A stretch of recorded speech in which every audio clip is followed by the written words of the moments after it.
All right, good evening, everyone, and welcome to tonight's City Council meeting.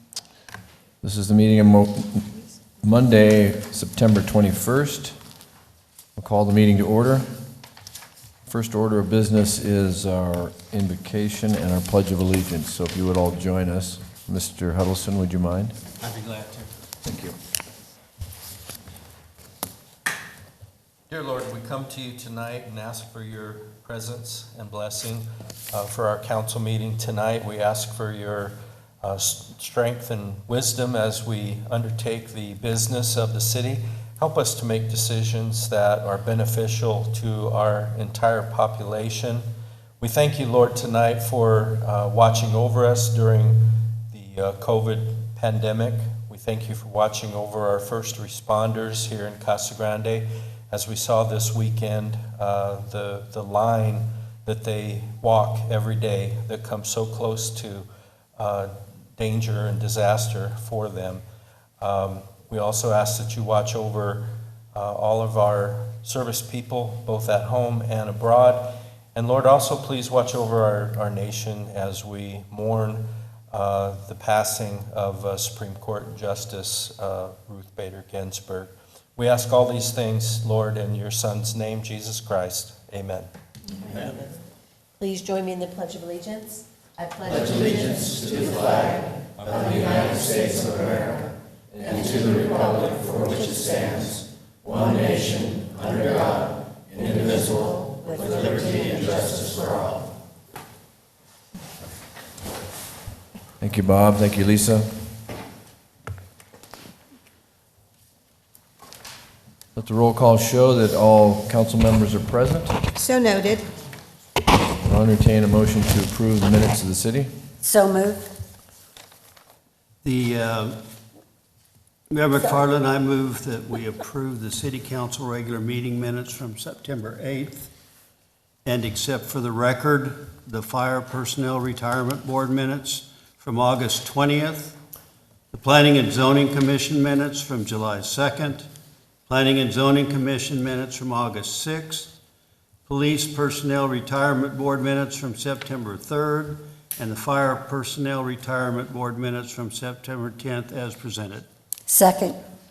All right, it's been moved and seconded. All those in favor signify by saying aye. Aye. Aye. Any opposed? Okay, the minutes are approved. Claims against the city, item D1. Mayor McFarland, I move to accept and pay the claims dated September 2nd, September 15th, 2020 as presented. Second. All right, it's been moved and seconded to approve the claims of September 2nd, it's easy for me to say, through September 15th. All those in favor signify by saying aye. Aye. Aye. Any opposed? Okay, claims are approved. Meeting agenda. I do have a change on the meeting agenda. I'm going to move the minutes, or the, not the minutes, but the reports and item N on the agenda to right after, or right before the executive session, so the N reports will be there. Any other changes, Larry or council members? Mr. Mayor, from staff's perspective, I do want to let the mayor and council know that one of the executive session items related to the Evergreen irrigation system is on executive session and can run concurrently with the item as it's being considered if the mayor and council would like to adjourn for legal counsel.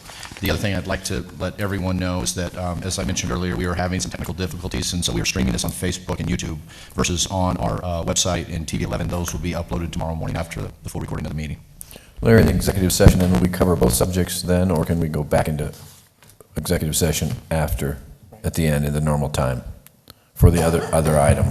Right. Okay. If you wish to go into executive session regarding the Evergreen irrigation system, it's on there so you can do it prior to that item, and then the other item would be considered in its normal course. Okay. All right. Thank you. All right. Based on the change for the agenda tonight, I'll entertain a motion to approve. Mayor McFarland, I move approval as amended. Second. All right, it's been moved and seconded. All those in favor signify by saying aye. Aye. Aye. Any opposed? Okay. The agenda is set. No special presentations, so the next item is item G, our consent agenda. All items listed with an asterisk are considered routine matters and will be enacted by one motion and one roll call vote of the council. There'll be no separate discussion of these items unless a council member or member of the public so requests, in which event the item will be removed from the consent agenda and considered in its normal sequence on the agenda. Is there anyone who wants to pull anything off? Anyone from the public? Council? Okay, seeing none. Then- Mayor, I would move to approve the consent agenda as presented. Second. All right, it's been moved and seconded. Gloria, can I get a roll call vote, please? Councilmember Huddleston. Yes. Councilmember McBride. Yes. Councilmember Herman. Yes. Councilmember Cortzen. Yes. Councilmember Powell. Yes. Mayor Pro Tem Fitzgibbon. Yes. Mayor McFarland. Yes. All right, next item is actually public comments, but we're going to hold those public comments to the items, we scratched it off the, Right. yeah. So because of our COVID situation, we've eliminated public comments, but we will allow for public comment at the right time, okay? So I don't want anybody to think I'm just passing over you. We'll move along here, and next item is item I1, consider ordinance number 3231.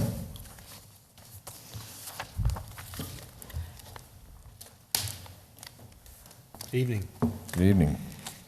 Thank you. Staff recommends that the mayor and city council authorize the purchase agreement with Rush Truck Center of Phoenix in an amount not to exceed $1,099,360 for the purchase of 4 2021 Peterbilt 250 cab-over engine chassis with Spartan 300 automated side load bodies for use in the city's sanitation operations. These 4 vehicles are all over 10 years old. We had originally estimated or planned on using them for 7 years.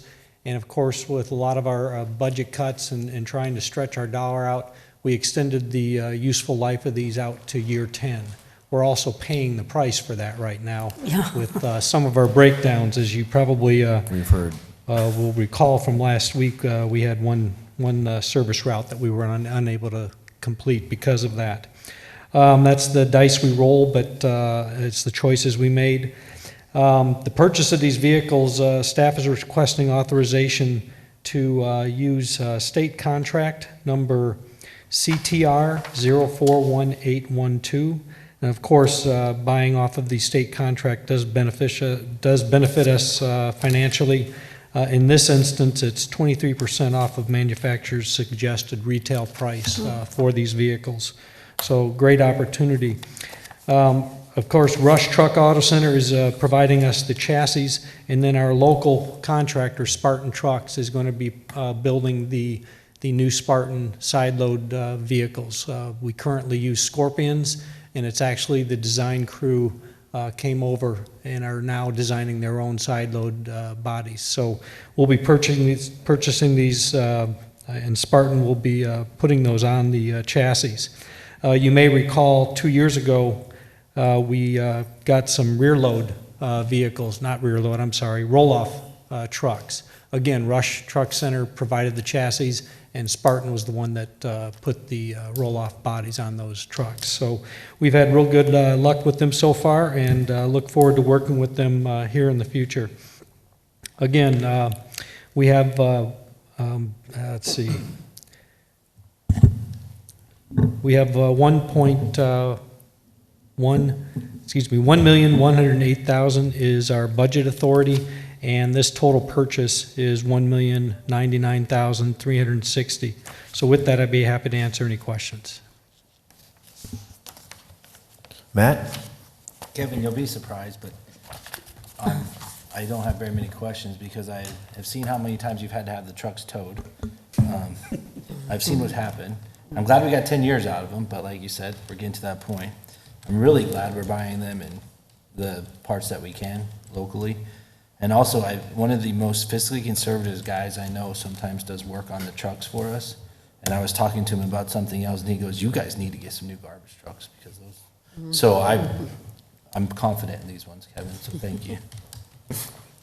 And we are getting $23,000 and a little change for trade-in, which is much more than we typically get when we take these vehicles to auction. So, great deal. Excuse me? It ranged anywhere from $2,000 to $15,000 on the high end, And I mean, it was a crapshoot. You just don't know who's going to be there purchasing for what reasons. And this way, we're just done with them. Yeah. this is a great opportunity for us. Lisa? So Kevin, what's the time frame on getting these because of the current situation, how it's affected the service levels? How long is it going to take, and do you see any problems in the near future like what happened this last week? Well, I don't want to think about having those types of issues again. I mean, I can't tell you how unique some of these breakdowns are and how impactful they are. We are having challenges getting parts to service these vehicles. We actually have one truck that we've taken offline, and we are starting to basically pull it apart and use the pieces from that to keep these trucks running. It's going to have an impact on the deliverability of these new vehicles. There will be some delays. Again, we couldn't get any 2020 vehicles. We're actually ordering 2021. We missed that window. So they'll be here as quick as they can, and I don't think the chassis are going to be an issue, and it's just getting them built and getting them on the street. But we'll be working with the manufacturer on both those items, making sure that they're moving forward. Are they estimating? I mean, is it 6 months? Is it a year? I Any don't estimate? recall the estimated delivery Okay. date. I did not print that information out. Okay. Matt? And also, I saw, I happened to run home one day and I saw a truck picking up garbage and it didn't say City of Casa Grande on it. And I was like, that's weird, what's going on with our trucks? And I talked to Kevin, and they were actually trying out the Spartan body. And actually, on my neighborhood, they were switching out drivers, so I know you were probably having everyone check it out. So they've been doing their due diligence as well, so I saw it in action. So they used an old Arizona City Yeah. sanitation truck and left the logo on the side. So we got quite a few calls that day, not just from you. I was like, man, do we have to hire Including from me. outsource it? I said, what's Arizona City doing here? Yeah, I'm not paying two bills on that. Yeah, really. Mr. Powell, did you have a comment you wanted to make? Yeah, I just wanted to ask, how many, with the 4 new units, how many of those vehicles would you have then? Well, we like to have 9 operational at any one time. 6 is our minimum to do our side load routes, but we also have our rear loads out, our front loads. So we have a combination of vehicles that we can use, but 9 is optimal, 6 is where we start to really feel the pain. So you're I pretty think we confident with have, what? I believe we have 11 side loads total in our fleet. Any other questions? Okay, seeing none, then I'll consider an ordinance number, please, Gloria. Ordinance number 3231, an ordinance of the council of the city of Casa Grande, Arizona, accepting a bid from Rush Truck Centers of Arizona, Inc. for the purchase of 4 2021 Peterbilt 520 cab-over engine chassis with Spartan 300 automated side load bodies, authorizing expenditure of public funds, authorizing execution of a contract with or purchase order to Rush Truck Centers of Arizona, Inc. in accordance with the terms and conditions submitted to the Arizona State bid list, and authorizing the transfer of budget authority. Mayor McFarland, I move approval of ordinance number 3231 as presented. Second. Kevin, I just want to thank you for your presentation too, by the way. Yep. All right, so I have a motion and a second. Can I get a roll call vote, please? Councilmember Huddleston. Yes. Councilmember McBride. Yes. Councilmember Herman. Yes. Councilmember Cortson. Yes. Councilmember Powell. Yes. Mayor Pro Tem Fitzgibbons. Yes. Mayor McFarland. Yes. All right, next item is item J on our agenda. It's boards and commissions. This is approving a reappointment of Danielle Delsey to the Board of Appeals with a term to expire on August 4th. First of all, I just want to publicly thank Danielle for her past term on the Board of Appeals. This is her second term, and I know Don and I had a nice conversation with her here a couple of weeks ago. But just to say thank you for her service, and really thank you to all of our board members and commissioners for their service, because it's not exactly a paid job. No. So that being said, I'll entertain a motion to approve Danielle's reappointment. So move. Second. Okay, it's been moved and seconded. All those in favor signify by saying aye. Aye. Aye. Any opposed? Okay. Thank you, Ms. Delsey.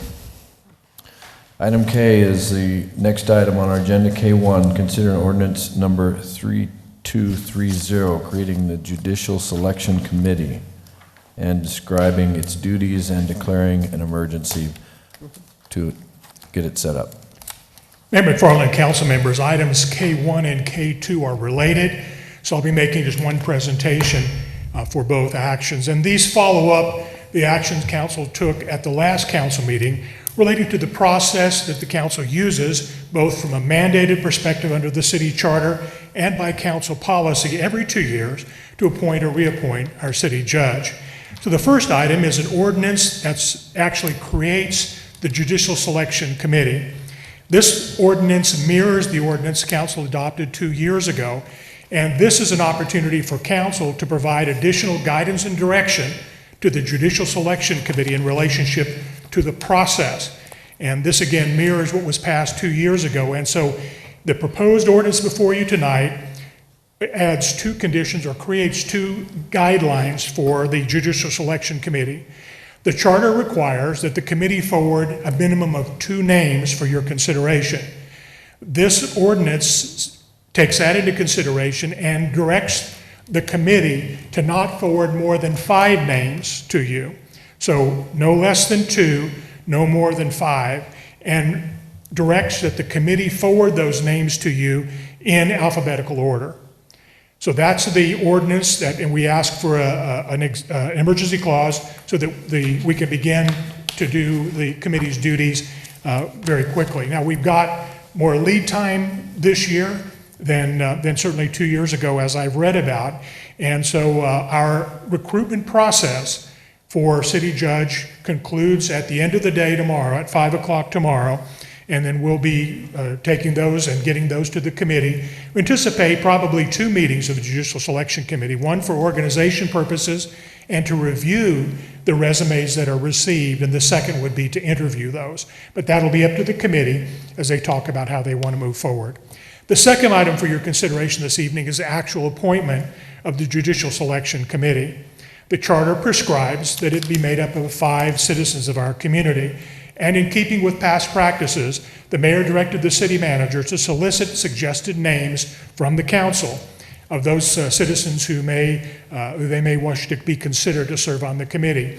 And what you have before you this evening is a culmination of that process. And these names were announced at our last council meeting. So your second action item would be the mayor basically puts those names in a nomination, and then the council then votes on those nominations according to how the charter works. So those are the 2 items up for your consideration this evening. The first is an ordinance creating the committee, and the second is appointing the committee. And then the next thing that will be on your agenda will be when the committee just sends its recommendation to you for action. I'd be glad to answer any questions you have. Donna? Just a clarification, Scott, on that, can you verify on the qualifications of each applicant that we get? Are those going to be verified by your department before they go to the committee, or all of them as a blanket are just going to go to them?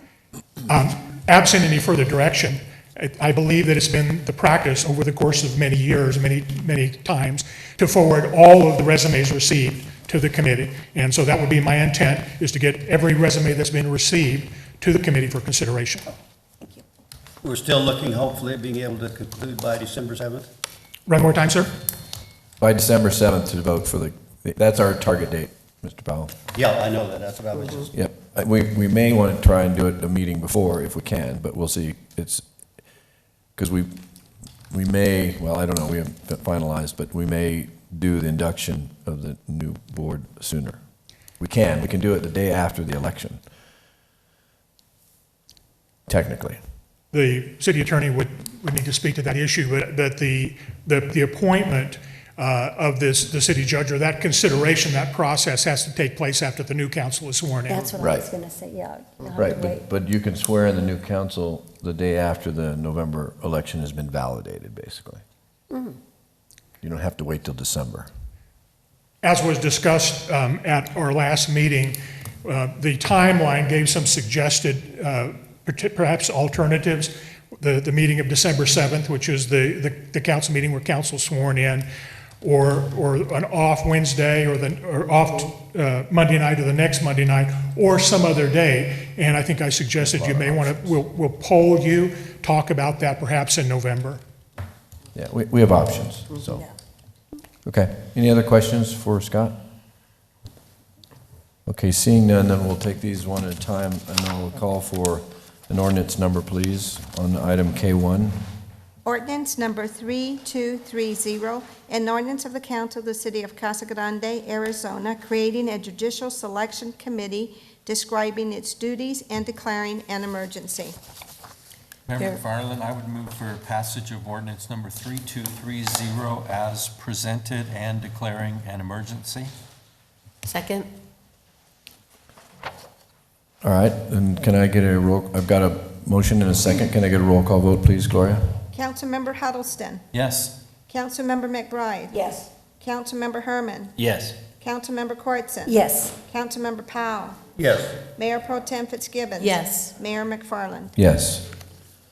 All right, the next item on the agenda is the list of individuals for the selection committee that I'm putting forward to all of you on the council. They are in order of alphabet: Mike Cruz, Gilbert Figueroa, Hayden or Mike Henderson, Judy Jackson, who I've selected as the chair, and then Roger Vanderpool. Is there any discussion on the names? Just to give you an idea, I wanted to have a little continuity, so there's a couple people who were on it the last time, and the others are new. I wanted a balance of our community, a good cross-section, especially of individuals who know our community. So I think the list is a pretty solid list. There were a couple others that were suggested, but there was only 5 spots, so it was not an easy decision on. Mayor, do we picking need to them. approve this? Yes, tonight? I need a motion to approve and a I second. have one. I move we approve this. Okay. selected I individuals. second. All right, it's been moved and seconded. All those in favor signify by saying aye. Aye. Aye. Any opposed? Okay. Thank you all. Next item on the agenda is our K2, which is K3, consider ordinance number 3232, requiring the cessation of irrigation services by the city. Thank you. Is your mother-in-law okay? No, my mother-in-law actually passed away today. She So, did. I'm sorry, Steve. yes, Sorry about Sorry about that. I appreciate it. That's an example of how COVID can strike so quickly. Wow, So, Oh, that's sad. yes. Please give Marv our best. Thank you. Thank Thank you. you, I will.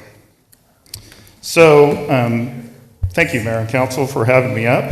Obviously, this topic focuses on the proposal for the Evergreen irrigation system. Staff recommends the Mayor and City Council grant the city manager authority to refund those customers who paid an assessment fee during 2014 repairs to the pump in the amount of $686.38. Further, due to the uncertainty of current water tables and existing conditions of the well, the city will cease to operate the Evergreen irrigation system effective immediately, and the city will make no further repairs or upgrades to the system. As you recall, we have brought this topic to you several times. It was brought for your consideration on August 5th of 2019, and at that time, the staff was instructed to reach out to several members of the Evergreen area, and the item was tabled.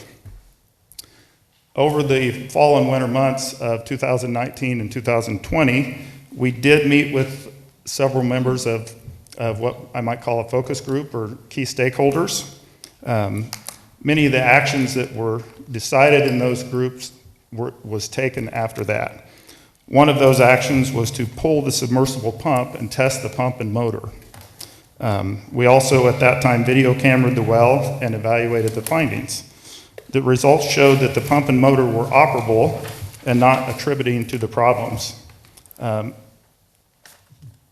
The pump could deliver 440 to 705 gallons a minute, assuming there was good water in the well itself. And I can read you a quote from that third party that did that service. In my opinion, due to all of the above, there's not enough water in the well to support the size of pump. The static water level dropping from 180 to 218 indicates that water tables are dropping in that area over time. When it was a 10-inch well years ago, I could see it pumping 500 to 600 gallons a minute, but that is not the case anymore. So really, we've had several well experts and pump experts over the years tell us very much the same thing, that there's just not enough volume of water in the well to pump and effectively flood irrigate.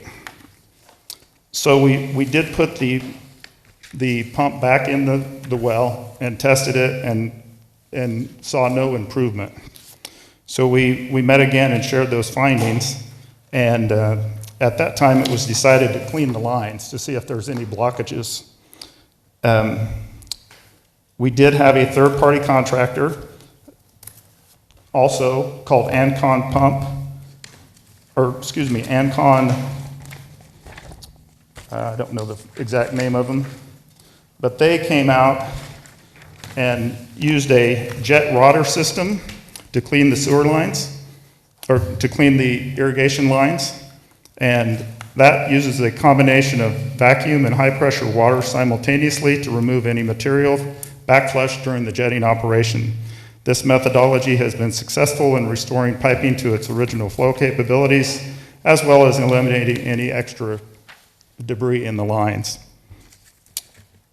We did, after that, took our staff, took a camera and put it in the delivery lines.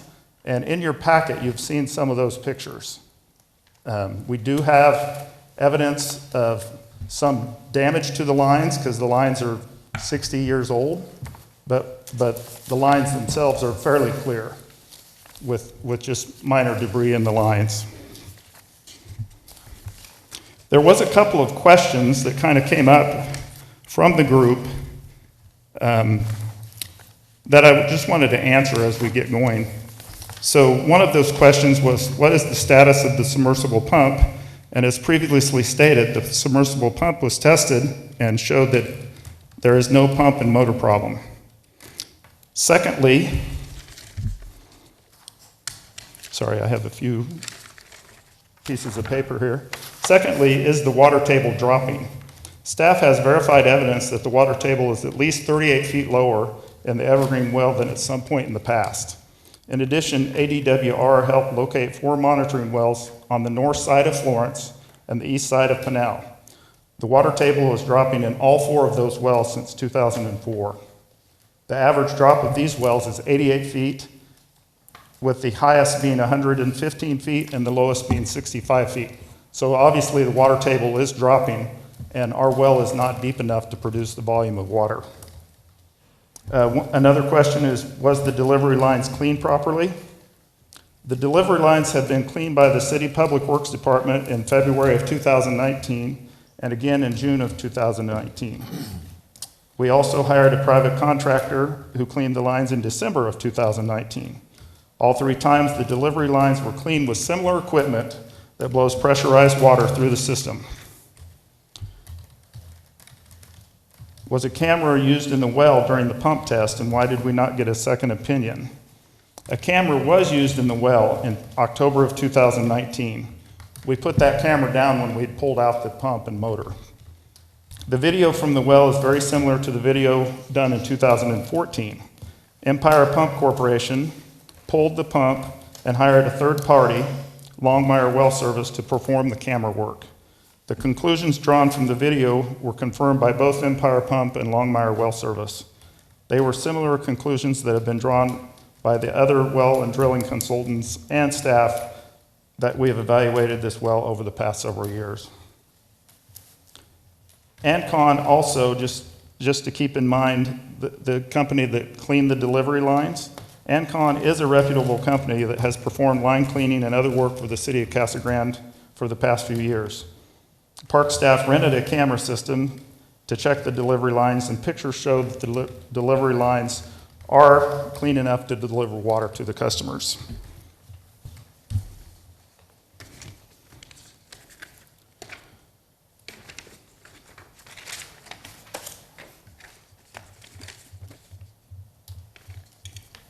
So it's the final opinion of staff that after these efforts, that the well is collapsed at a location that is nearing the current water table, which in turn creates the inability for the pump to access sufficient water to adequately produce the volume of water necessary. I don't know if you're aware of it, currently the pump is inoperable. The water table has dropped so low that it pumps air. So we have not delivered water to our customers for at least 2 months. And with that, the well is really ineffective at this point. So staff has developed another alternative to discontinuing the Evergreen well system. We could authorize the city manager resources necessary to completely rebuild the Evergreen irrigation system. Costs of this project are very difficult to estimate because of the complex nature. The location of the well is in a very tight setting, and it's not like just going out in the field and drilling a well. We have had estimates ranging from approximately $250,000 to $500,000 to drill a new well. In addition, if you wanted better delivery lines that would ensure adequate services, those estimates to change or install new delivery lines could range from $450,000 to $770,000. So it would be a significant repair if we built an entirely new system. And with that, I will stand for questions. Bob? How many users do we have right now? Well, currently, we have 0 users because it's Well, not working, I mean, but if- before, yes. We had between 6 and 10 users that have used the well in the last year. Okay, I thought I read somewhere where we were down to 6. Yes. If we go back an entire year, I think we had 9 or 10 users in that year, but at the last estimate, or the last check, we had 6 current customers. Thank you. Yes? Mary? If we invest what you're saying, between the 250 to 500,000, are we guaranteed that there will be sufficient water for a sufficient period of time? I don't know that well drillers will ever guarantee anything. Okay. If I look on their estimate, There's no guarantee of water. correct. And is it because of the water table? They were talking about Well, drilling at 500 feet. Just reading off of their proposal that they sent us, we cannot guarantee water quality or quantity. Minimum drilling fee is for 100 feet, and then there's some other work. But they will drill a hole for you, for sure. Okay. They don't guarantee the water or the well. And we were, the estimate or the proposal that we received, and just to make sure, it's an estimate, it's a rough estimate, because we haven't set all the specifications for the project. But the estimate was to take the well down to 500 feet from the current level of about 250. So, and that's because the water table is dropping. Is there a reasonable belief that at 500 feet that there is water there? I'm not a well expert, so I Okay. couldn't tell you, but We haven't had I believe someone- it's a reasonable estimate that, yes, there is water at 500 feet, so. The well shows there's water at about 220, isn't there, in there now? In ours, there was water at 218 when we hammered it 218, down, so- but there wasn't water sufficient to Right. pump. Our well goes down approximately 250 feet, and the water table is about 250 or 218. Okay. And they call that the static water level. Right. When it's not under pressure, and so as soon as you turn that pump on, it drops. Yeah. Oh, okay. Matt? If there was a new well, do you think the lines would be sufficient to deliver to at least the 22 people? Or is that another? I think the current lines could deliver water, yes. They do deliver water or they did deliver water to some customers at a little higher rate than others. So I think the cameraing that we did indicates that the lines are fairly clean. Wouldn't say that they're perfect, though. You know, they're 60 years old. Some of the lines are different sizes, and some of them maybe not connected exactly 100%. So I do think you have seepage and leakage in the lines. I think there's some, because I know I looked at some of the video, and there's some cracks, there's some holes, there's broken pipe. So, and I know Michael did some investigation on some of these line cleaning services, but nowhere in here did I see any cost to replace lines. Correct. Correct. We just had an estimate from our Public Works Department that puts in sewer lines. There's a wide variety or wide range of those estimates because you're digging through roads, you're digging in tight areas, so it just depends what level of service you're wanting and what kind of lines you're wanting. Again, so that makes the estimates very difficult because of the specifications aren't defined yet. We're doing rough estimates, you'd say. So Okay. Steve, so this estimate is a new well, or is it taking the existing well further down? These estimates? It would be a new well drilled on the same site. Oh, it is the same site? Correct. Okay. And that's. Same area. Okay. Because Steve, our current well is collapsing, right? Correct. Yeah. Right. And it would remain to be seen whether a well company would drill right through the same hole. Right. That would be, I think, a risk on their part, but they could potentially drill very close to that. Okay. Matt? The 2019 pump, or no, I'm sorry, the 2014, the pump that we have, that is good. Could you use that in the new well, or would you have to get a new type of, I see the estimate for a new pump too. So would you have Correct. to get I think you could use the same pump we have today. I think that would have to be defined in the RFP process or RFQ process that we I'm would just curious use. if it's possible. Correct. I think it is usable. Okay. The findings are showing that it could pump if it had adequate water, That's 400, the problem, it doesn't have enough water where the. 400 gallons a minute, correct. Anybody else? Any other questions? Okay. All right, at this point in time, then, I am going to open the floor and allow for some public comment, and I would remind everybody to please try and keep your comments to 3 minutes. I will be timing. I'll give you a warning at 3 minutes and allow you to wrap up. But we have a lot of speakers, and I'd like to get through them all. And is there, Michael, did I see you have another card back there? Did you have another person who wanted to speak? There are any more cards in here. Okay, all right. Okay, so the first person I have here on my list is Christine. Is it Lambie? And please come to the podium, Christine. And if you would, state your name and give us your address, please. And you can take your mask off when you speak. We'll just ask you to clean the microphone when you get done. Oh, okay. Well, after a year, well, we have been here. Nothing happened to the evergreen. Christine, can you give me your address too, please? Tell everybody your name and your address. Oh, okay. My name is Christine Lambie. I live on 919 North Lamberg. And we have, I think, the biggest yard in the whole area. And after a year, we have expected that you are going back to irrigate the whole area again, so that we have an evergreen area again. But now, finally, after a year, you can say what Mr. Miller last time said already a year ago. We can call the area now Ever Brown, because everywhere you can see a lot of huge trees dying, or they have been already removed because they were dying already.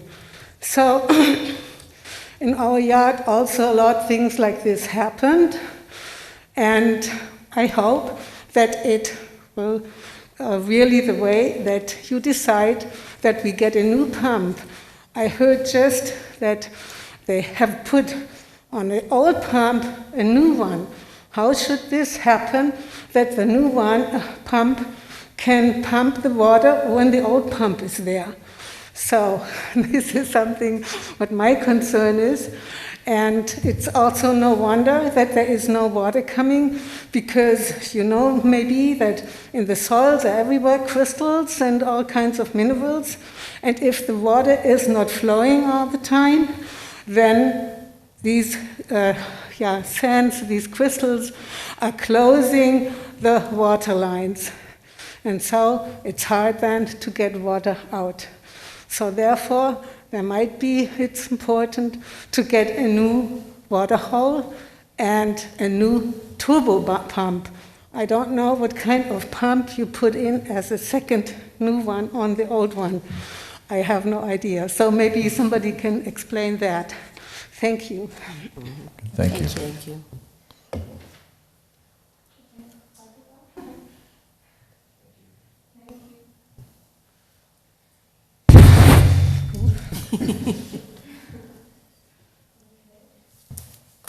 Mr. Miller.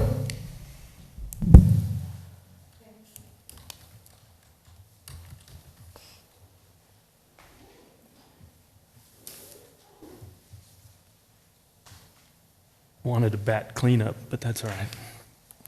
Well, I'm just taking them in the order I got them. Steve Miller, 930 North Lindbergh. Lived there for now close to 43 years. So, a couple of things that were asked that I'm going to answer some questions for you, if you don't mind. 500 feet would be the minimum you'd want to go. You'll get sufficient water at 500 feet. You'll be able to service back to probably 40 to 50 customers should they want to. There's still requirements on the landowners to level their lawns, to shape their yards so that they could receive it. But you certainly would get sufficient water to deliver a similar irrigation system that we had 20, 25 years ago. The delivery lines are adequate, don't fill in the cracks.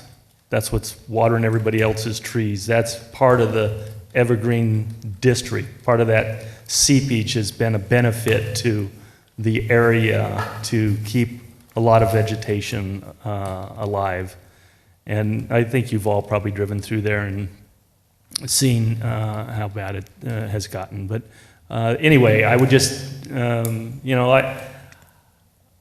I bought that house. That house was originally Lewis Johnson's house. For those that have lived here know who that is. Butch and Linda grew up in that house. And Lori and I have cherished it, but we think we've probably reached the end of life there. It's just, if we can't get back to the Evergreen District or the Evergreen Historical District, and I'm very disappointed in their boards and commissions, whoever handles the historic part. They've never stood up and talked or asked anything about saving this irrigation district, to my knowledge. They never called me. So it was not a high priority to keep that Evergreen District an Evergreen District, which is a shame. But I don't know. You guys have a tough decision. I understand. I would say if you don't refurbish the irrigation district to some kind of usability, I would almost request or strongly ask that you remove the historical district from the area, because that is actually a hindrance to trying to improve your properties. And we've got to figure out a way to bring some new life into the area so we can recapture some value. But you've heard me talk on this, and I can discuss it in length, but I won't take up a lot of time. I've got to really evaluate what's going to be best for Lori and I at this point, and that'll probably fall on a decision that this council makes. So, thank you very much. Can I ask a question, Mayor? Go ahead. Steve, you've had a lot of experience with it, and you were on the committee that looked into it. Would you recommend, if we were going to get serious about it, that we drill a new well, or that we try to mess around with the old well? Oh, you can't even, I wouldn't put another 10 cents in the existing well. Right. If you thought you could punch another well in, yeah. And you have to get down to the static water that they referred to. I did my own research as far as checking wells. I know some people over at Arizona Water, so I had them go in. I didn't even look at the monitoring wells. I wanted to know about the production wells. and that they use to supply water to this city. And it's almost identical. Every one of them has dropped 100 feet in 40 years. I mean, they're all at 220 now. They all were at 120 40 years ago. So it's very consistent. This table is dropping. And we have a little bit of a challenge for those that understand the water situation here. Casa Grande sits on what they call the Casa Grande Ridge. So we don't have as deep a aquifer to dive into, but there is water at that level, at that 500-foot mark, though. Around 500 feet, you think? Well, you'd want to go to 500 feet so you could have consistency for a while. You'd probably set that well depth at about 300 feet, and you'd have plenty of static water at that point. And I would just use the well that you have, or the pump that you have. It's not the same kind of pump, but it is one that would be adequate to deliver water. Okay. Okay. Any other questions? Thank you, Steve. Thank you.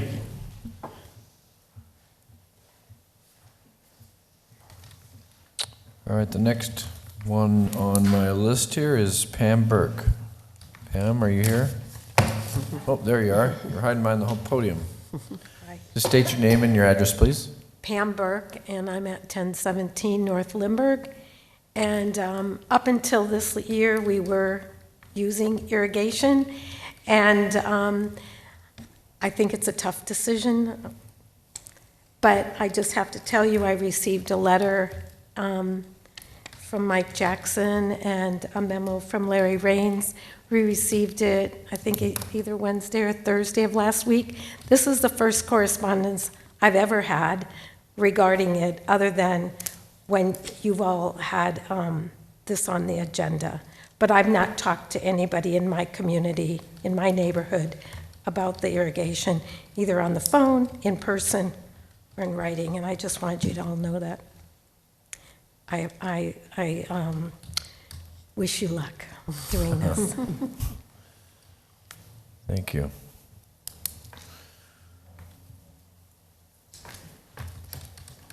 Okay, next I have Michael Jackson.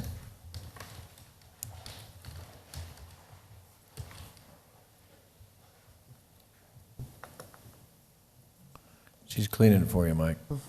Gotta have a cleaner around, I'm telling you. It's a bad world out there. And I know I'm limited to 3 minutes, but I've been asked to represent a lot of the people that live in that district, and my wife said I could have her 3 minutes because she can't speak for 3 minutes without going into a coughing frenzy, and we can't do that in a COVID outbreak. Could I have 6 minutes? All right. Hurry. Good evening, Mayor, City Council, staff. Thank you for the opportunity to speak. Nancy and I bought our home 40 years ago in the Evergreen Irrigation District. It was a district that we had always wanted to live in. When we bought it, there were 7 doctors in Casa Grande. 6 of them lived in that district, and the 7th one lived a few blocks away. For 30 or 35 years, we had consistent water and 6 producing fruit trees, a Cadota fig tree, a beautiful yard. And then one of the neighbor kids burned the pump down, and his father bought a new pump, and he replaced it with a 1,500 gallon per minute vertical hollow shaft pump, like you see out in the cotton fields, 1,500 gallons a minute.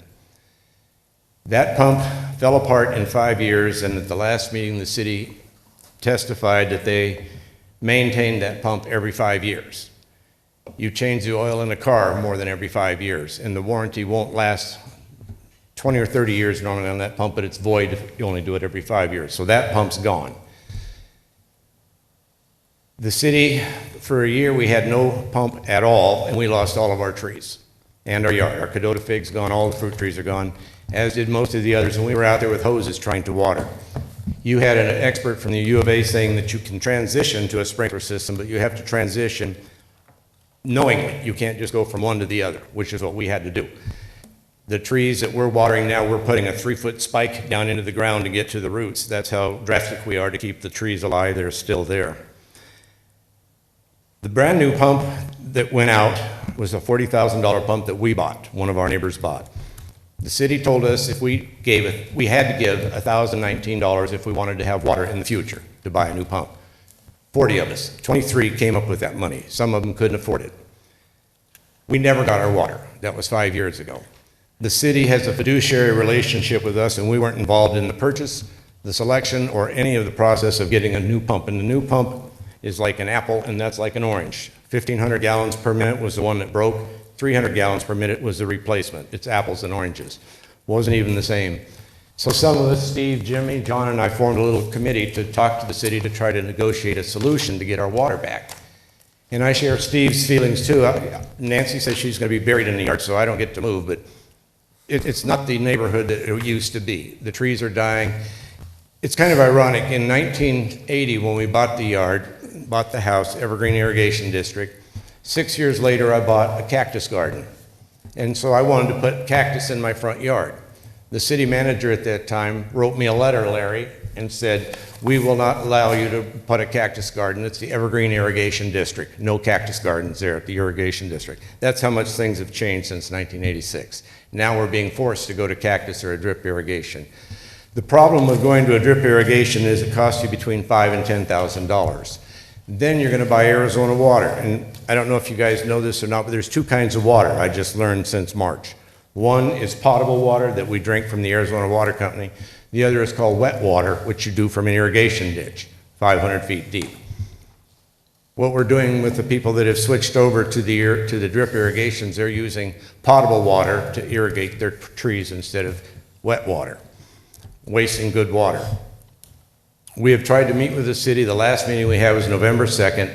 The city agreed to clean and camera the lines between the pump and Steve Miller's house and my house, which is about a block and a half both. There's 14 boxes between that and there. I physically drove through the neighborhood both days when ANCON was doing their work, 5 times each. I saw them touch 2 boxes out of the 14. And it's kind of like being pregnant. You're pregnant or you're not. You can't clean 2 boxes and call it clean. They all have to be clean. I took water the week after for 10 hours, and the water didn't go from me to Bob. 2 hours before flooded my whole yard, which is bigger than this room. So the water guy said, the system isn't clean, it's not working. I said, I know, Henry, just cut it off. 10 hours is enough. So the meeting didn't work out well. There was no camera. I went to talk to the 2 guys that were doing the work, watched them, wrote notes down where they were on the 18th, where they were on the 19th, and we paid them $2,890 for about 7 hours worth of work. They didn't do the job. The water table dropping, like Steve said, there's 2 different measurements. I have a friend, a lot of you know him, he has Bloody Thode's old house, 6 blocks away from our well. He had Hoover clean his pump this week. They had to pull the whole pump and clean it all. And since they did it 4 years ago, the water table has dropped 1 foot. That's 6 blocks away. So the water table isn't dropping hundreds of feet for this district. It dropped 1 foot in 4 years. As far as using, Christine Lambie's husband is an engineer, and he wrote Larry a letter describing what the odds are in using that well again. A well that's abandoned or misused like that well has been is worthless. You cannot get it back again because an engineer knows these terms, but it crystallizes, it changes its chemical formation, and it's wasting good money after bad. I've talked to at least a half dozen guys that drill wells, and nobody will go through all of that crap with their bits. It'll ruin $20,000, $30,000, $40,000 worth of bits just to get through that. And then the well isn't going to work anyway because it's changed in its composition over the years. All of the people that I talked to, and I've talked to 20 or 30 people in the last year, say a new well is needed. People that drill wells, people like Christine's husband, engineers. We've got 2 engineers that agree with him. So we need a new well. I contacted, and in your packets, I think you saw, I talked to at least 7 different people that drill wells both in the valley and here. It's all $300 a foot is the standard price, no matter if you're in Chandler or Casa Grande. All of them said 500 feet, so we're at $150,000 there for a new well. And the well doesn't have to be a block away, it can be right over there. And there's no problem with doing that. The inconvenience that we've had at Badillon's for the last 3 weeks with Southwest Gas digging their new line is nothing compared to putting a new well in. I talked to at least a half dozen people that clean the wells. Donna Kerr brought up the subject that maybe she'll talk about more, but on Lemberg there's 100 palm trees.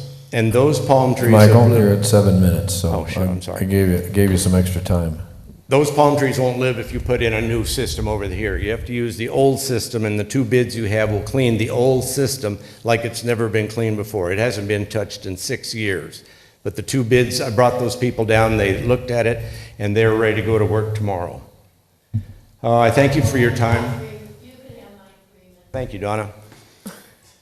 You know, Craig, I'm a stickler for time too, and time is precious, but this is a very big decision you guys have to make tonight.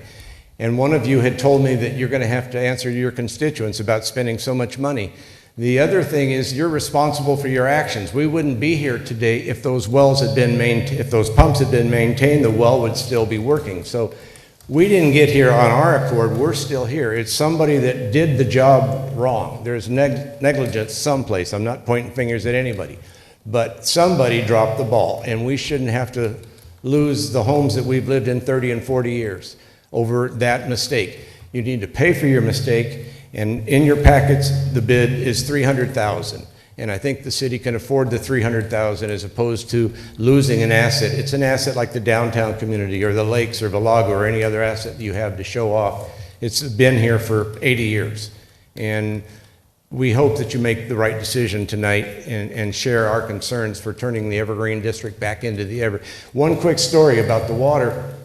Maybe you know Bill Scott. He had the home that was the gate to our community across from on Lemberg and 9th Street. Big pink house, big yard, big trees.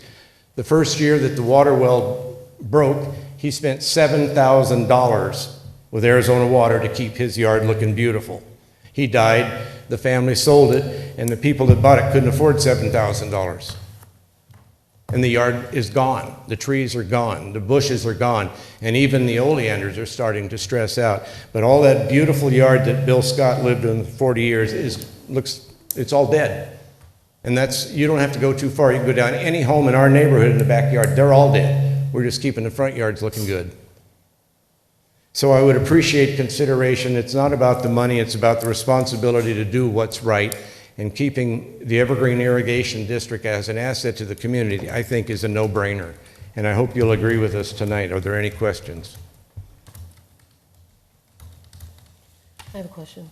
Go ahead. So, Michael, you know, I misspoke. Well, thank you for coming, and obviously this is a difficult decision, and we've all been working on it for a long time, trying to come up with the solution. But, you know, of course, it concerns me when Ms. Burke mentions that she hasn't heard anything.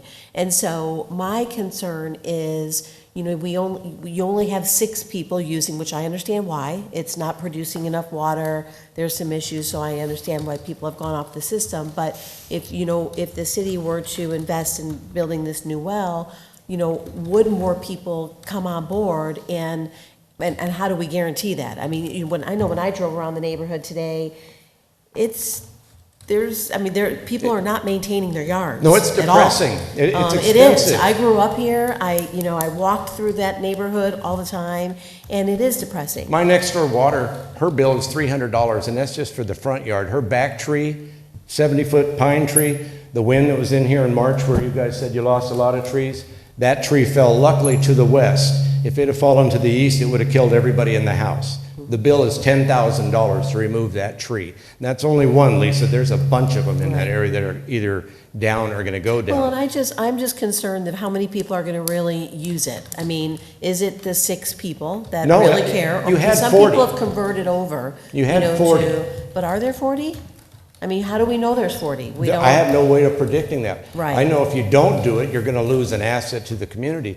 And like Donna said earlier, the last time we were here, you had an expert from the U of A, Rick Gibson, and he had a term, terminal velocity, which means if you have 100 palm trees that we have, and one of them falls down because you've moved the water line or it has no water line, the other 99 are going to fall too. It's just a matter of time, but they all will fall. And they have had no water, and they need to get water soon.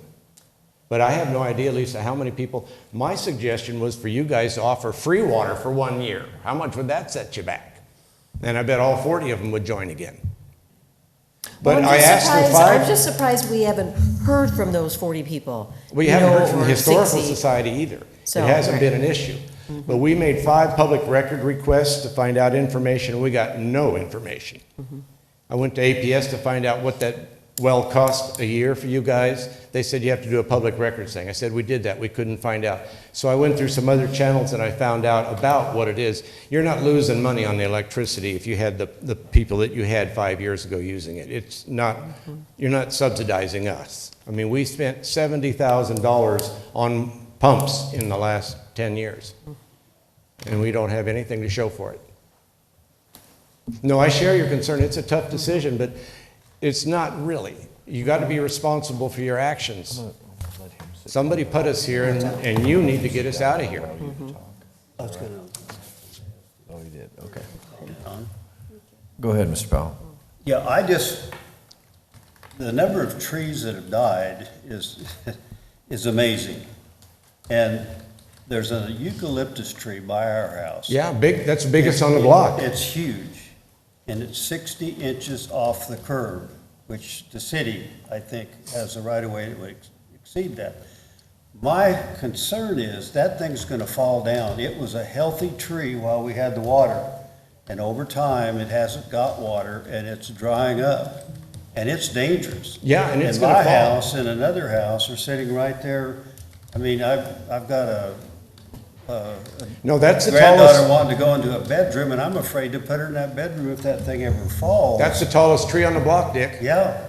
And it's just as susceptible to dying as those palm trees are. The palm trees are a little more, what's the word, rigid? They can last a little longer, but everything needs water, and they need water now.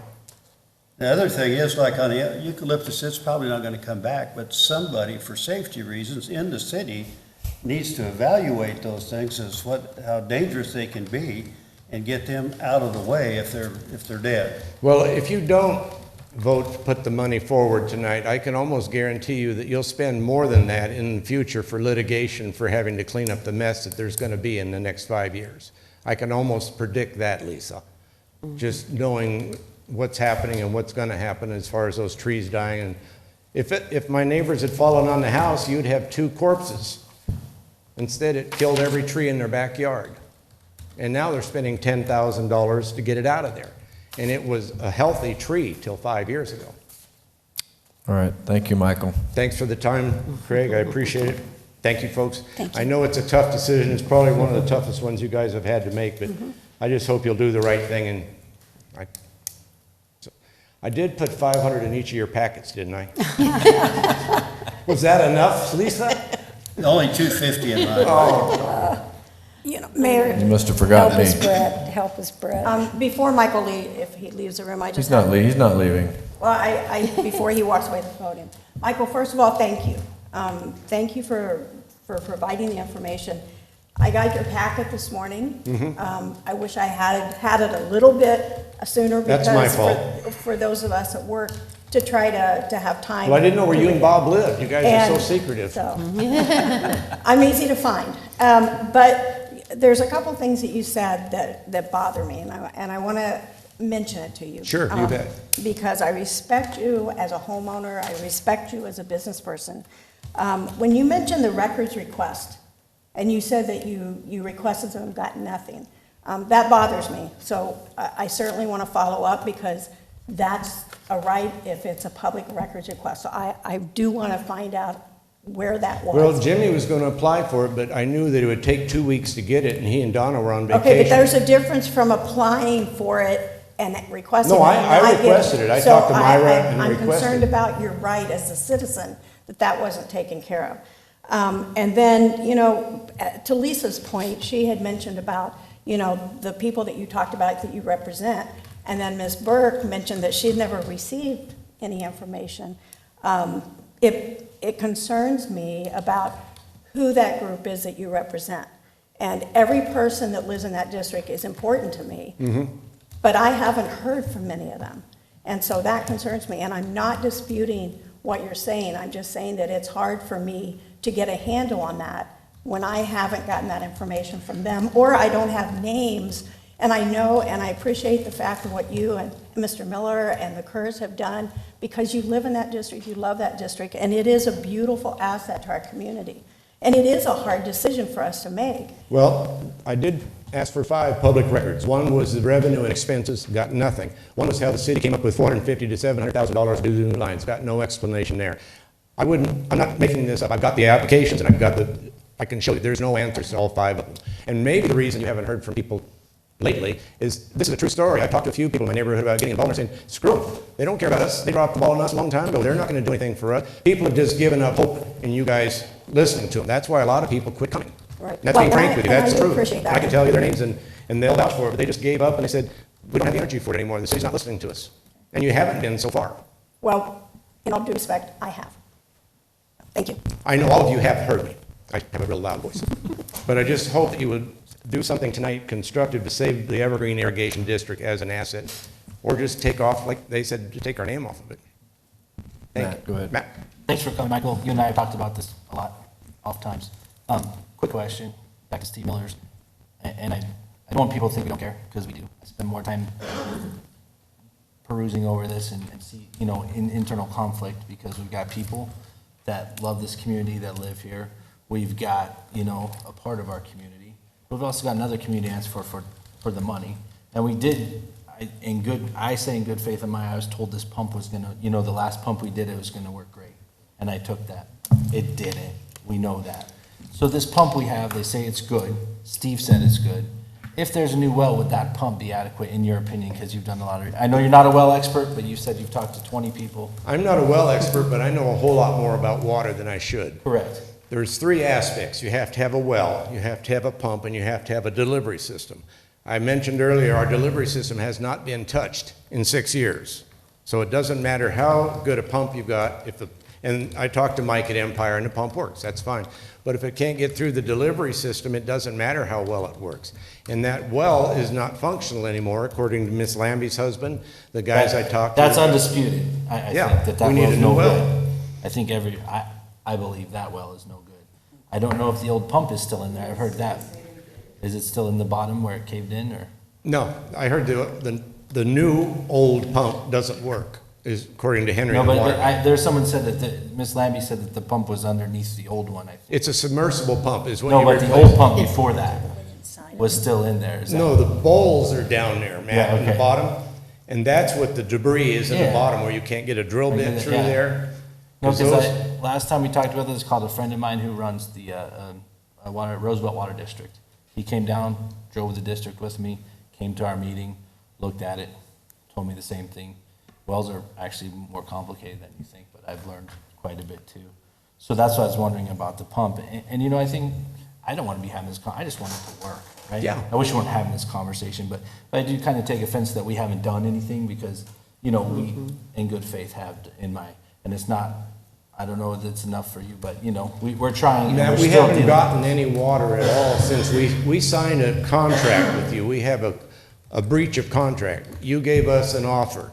Give us $1,000 and we'll give you I don't know, water. I'm not a lawyer, but, yeah, I mean. I'm not a we did lawyer do either, that, but I know the thought- law, and I've talked to a dozen lawyers, and they said, yeah, you have a contract. You made us an offer, we accepted with our money, we're waiting for performance. There hasn't been any performance. And I agree. None of the I mean, 23 the well of us hasn't have gotten any water since we gave you our $1,000. That's called breach of contract, and there is a remedy for that. And I don't want to do a remedy for that. I'd like the remedy to be with you guys tonight and do the right thing and just give us the water back. And then we don't have to do this. That's what I'm trying to add. I think it's going the wrong way because I don't want to get into that. But yeah, I agree that the well or the last pump that's put in isn't working how we wanted it to work. Well, the worst thing for a pump, from what I've heard, is pumping air. Correct. They would rather it pump sand. It'll work longer pumping sand than pumping air. And that's what Henry, the guy that does the water, said it was doing. It was pumping water. But like Mrs. Lambie's husband said, because the nature of that well has changed physically, it isn't a good well. It should be abandoned. So don't hope to get any All water. right, Michael, well, I'm going to conclude this. We're going to be Michael, talking about this all night. Well, just write a check, Matt. You got the money. All right, thank you, Michael. We'll have time for further discussion, so if you have other comments, I'm not trying to cut you guys off, it's just we need to. Thank keep you. moving. Okay,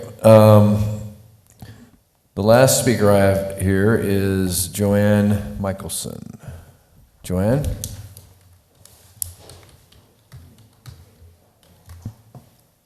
Hello, I'm Joanne Michelson, 809 North Lemberg.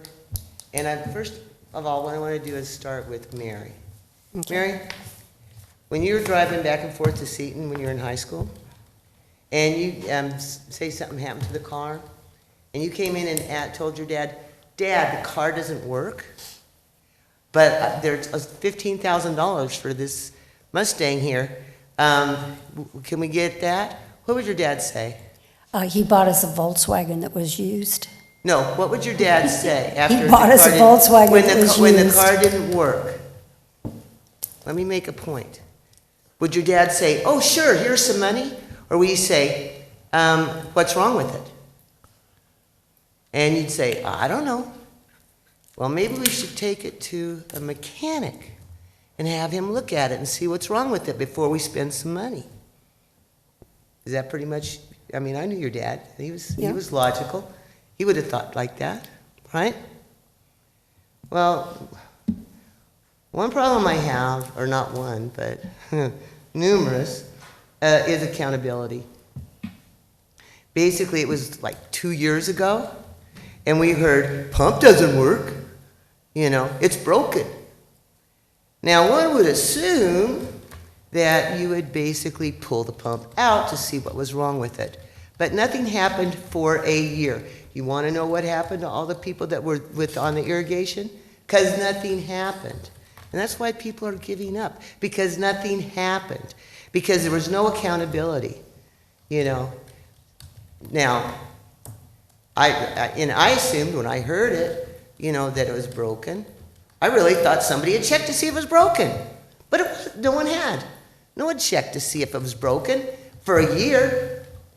That doesn't seem like there's any due diligence here on trying to get it fixed, does it?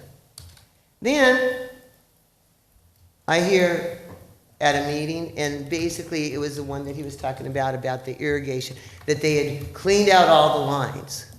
And I sat there, and unlike myself, I kept my mouth shut because he said they're all clean, and I knew they weren't. You know why I knew they weren't? Because I knew the pipe in front of my house hadn't moved, which means no one had gone through there. And basically water would be coming out, things would be falling down, there'd be something. But I knew that night. I kept my mouth shut because I was trying to be nice. But I think there has to be accountability to employees of the city who basically say this, oh yeah, we did it, and then it's not done. You know, to whoever you contract with. Gee, if you go to a dentist and the dentist says, okay, that'll be $5,000, and you go, but you didn't really replace my tooth. Well, I did, but you know, you just don't see it. There's no accountability here with the city workers. They say what they want to say, and there's no one accountable, you know. And it's like, well, can I blame Larry for all this? No, because he can't go around checking everybody. But the thing is, someone has to be accountable for this. This has been going on for probably over 2 years, if we want to look at the calendar and see. But nothing was done to check the pump for a year. Gee. So that kind of shows you how serious anyone was about getting it fixed. So that's not my understanding. My understanding, Larry, is that we were doing something. We were checking that. I have a number of responses that I'd like to provide the mayor and council that I think will tie it all together. Okay, if you'll bring that, yes. because I'm going to say my knowledge is we have been doing something. May not be right exactly what everybody wanted or whatever, but it's been at the forefront as far as council is concerned for at least 2 years, if not more. Well, so for you to say that nothing was done and that it sat there for a year, I have to disagree. Your guy that works for the city was here. He said in 2019, they pulled the pump. That's 1 year ago, not 2. This has been going on for over 2 years, just like you said. But wouldn't that be the first step, is to pull the pump and see what's wrong with it? Maybe there's a spark plug that's needed. I don't know. I don't know about pumps. You know, I can tell you, Mary, that basically one time I had 2 lights go out, and I'm like, oh my God, my electric went off. And I went out in the yard and put this thing up, and I'm pulling it and trying to reset it and reset it. Had my next door neighbor who was an electrician, he came over. Joanne, you need to change the light bulb. Sometimes you need to check to see what's wrong before you can fix it. And making assumptions. So you're saying that for 2 years? No, I'm saying for 1 year. For 1 year, this past year or the year before? The year before. The year before, nothing was done. I'm saying that no one checked the pump. No one checked the pump, okay. No one checked the pump. And I will tell you what, I will definitely look into that, because that's not what I've been told, what we've been told, what reports we've seen. So you're saying nobody checked the pump for a year? No, they just said and it then we was go into broken. another. And so I'll wait and I'll give the city the opportunity to be able to. No, that's fine. Yeah, to You be know. able to answer to that, Yeah, because. but it was, that's why I asked you about the car. Yeah. Wouldn't you normally go to a mechanic and find out what's wrong with it And I before you believed- reacted? And it was my belief that that's what we did. Okay, well, thank you. Thank you. Oh, any questions? I didn't think so. I just have a comment. Larry covered this in his weekly report that we get, and there were 3 articles from 1952 about the city council dealing with Evergreen Water District and the pump. And it's the same thing we're talking about today. It's been going on a lot longer than 2 years. It's a different pump. Well, it's same well. Go ahead, Larry. You had some comments you were going to make. Yes, Mr. Mayor, members of the council, just to try to summarize a number of points here that were raised this evening. And again, I realize, I think I said this a year ago in August, this is not an easy decision. I've said it 100 times to the citizens, the residents, the neighbors, and I've said it to staff and to the mayor and council. This is a very difficult decision. But I want to try to provide a little bit of clarity, at least to some of the comments tonight. And I understand that everybody has a different perspective of what's transpired to some degree. But I think the mayor actually stole my opening comments that I was going to make, that if you look back in time, all the way back to 1953 is what we actually could find records. This council, this staff, and the residents of the Evergreen area have ultimately been debating about the same 3 topics: the depth of the wells, the water levels, the pump repairs, and the aging infrastructure, and the reality of the reduced number of customers that have slowly dwindled to the point of where we're at. And I have no doubt that some of the comments that were made by the residents there, it's probably a combination of reasons as to why we find ourselves where we're at. You also dealt with who's going to pay for it. And I'm going to get there in a second here as well, Mayor. To specifically to Ms. Michelson's comments about 2 years, she's right in the sense that we've been dealing with this for 2 years from a standpoint of, in 2014, when we replaced, if the council recalls, we thought was a well that went out in 2013 or 14.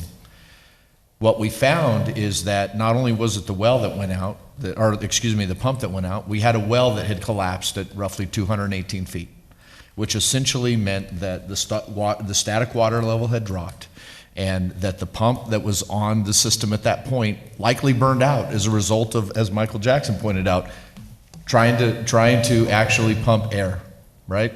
And so at that point in time, there was a fair amount of dialogue. We had several meetings, and there's a number of individuals that attended those community meetings as we were essentially trying to decide what we were going to do with this particular piece of infrastructure. And at that point in time, the decision was made to, because of the condition of the well size, to lessen the size of the well casing, put a new well casing into roughly 218 feet, is that right, Steve? And then put a submersible pump.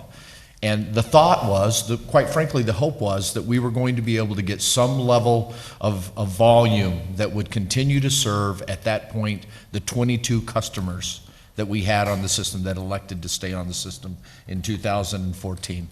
What we found is that it started out okay. I think that the residents here would tell you that it did not pump with the volume that the former pump and well did. It did not. But we were at least getting some level of water. There was some level of irrigation water that ran there for a number of years. And then there were a number of residents, i.e. our friend Mr. Miller, i.e. our friend Mr. Jackson, that began to say, hey, Larry, we're not getting the type of volume that we even started with when this pump was installed. We're getting less, your rates are going up, but we're getting less and less and less volume. But yet there were others that were ultimately still seeing some level of water production. And so 2 years ago, what we found is that there were still some residents, some of the customers that were receiving water, again, not to the volume it was pre new well casing and pump, and there were others that began to see a decline. We were uncertain about what was driving that. We thought it could have been the pump. I think our conclusion as a staff was this is likely going to be a pump issue. But as we began to evaluate what we were finding, more and more of the professionals in the industry, certainly not myself, began to say, you've got other issues. You've got issues dealing with the well conditions. And so by the time we found ourselves before the council in August of 2019, if you go back and look at the documents, and you go back and look at what we articulated at that point in time, we were uncertain about the well condition, but we knew for a fact that we had a well that had been damaged at 218 feet, and it was just not reaching any of the water to generate sufficient volume for irrigation. And at that point in time, the mayor and council tabled the decision. We had asked the mayor and council to essentially discontinue the operations of the system at that point. You gave us direction to form a neighborhood group and meet with them. And I will tell you that I was happy to do that as a staff. Our staff met with the individuals that were part of that group. I felt like it was a very open communication the entire time we met. And because of the concern of the fact that what I would consider to be that no one really wants to agree to the fact that the well is broken at 218 feet, we decided to pull the pump. We pulled that pump, and what we found is that there was no damage to it. They did indicate that it's likely at its maximum, if you had good conditions all around it, could pump roughly 400 gallons per minute. Originally, we had hoped for 300. It wasn't even pumping 100 at that point. So we pulled the pump. The professional company ultimately ended up evaluating the pump. They looked at the well site. They said, your issue is the well casing. It's not the pump. Well, we brought that back to the committee, and the committee ultimately said, I think it's more than that. It could be the conditions of the transmission lines. And at that point in time, we agreed, as Mr. Jackson had pointed out, we agreed to actually clean a portion of line that was, in fact, it was intentionally done. It was intentionally done because both Mr. Jackson and Mr. Miller had seen a sharp decline in the amount of irrigation that they were getting comparatively to others and we were trying to understand that. Did we have broken pipes? Did we have blockage? Did we have whatever it may be? We wanted to try to understand. We know that the pump is in good condition. What's causing the issue? If we're not buying the fact that the well is damaged, and the pump is working, what's causing the issue? And in fact, we did engage the sewer cleaning company that ultimately cleans all of our sewer lines. They have the professional equipment to do it. They charge us by the hour, and we specifically clean that area in hopes that if the pump is working fine and everybody wants to buy the fact that the water table is at a good level and the casing isn't broke, then it's going to generate some level of irrigation to the members that had seen it essentially dwindle to nothing. What we found is that we did clean it. They spent 2 days cleaning out those two particular sections of line. We did not engage that company to actually do a video at that point. We did it because we knew that we could take other measures to do that, and as Mr. Hardesty pointed out, we got a camera, we went in, we took the video ourselves. And I think that what you will find, there are some pictures included in your council packet. I handed out a few more today. We do have the full video of those two lines that we've taken. I think the description of that, of what was done, is accurate. That there was some cleaning. There wasn't a fair amount of debris, although there was some debris that was cleaned out of those two lines.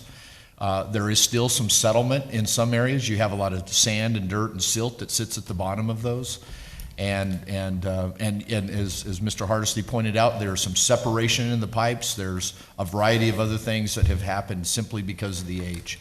But I don't think you're going to get an argument from staff that if you had an adequate well set at the right depth, that with the pump that we have, that we could ultimately continue to irrigate this area.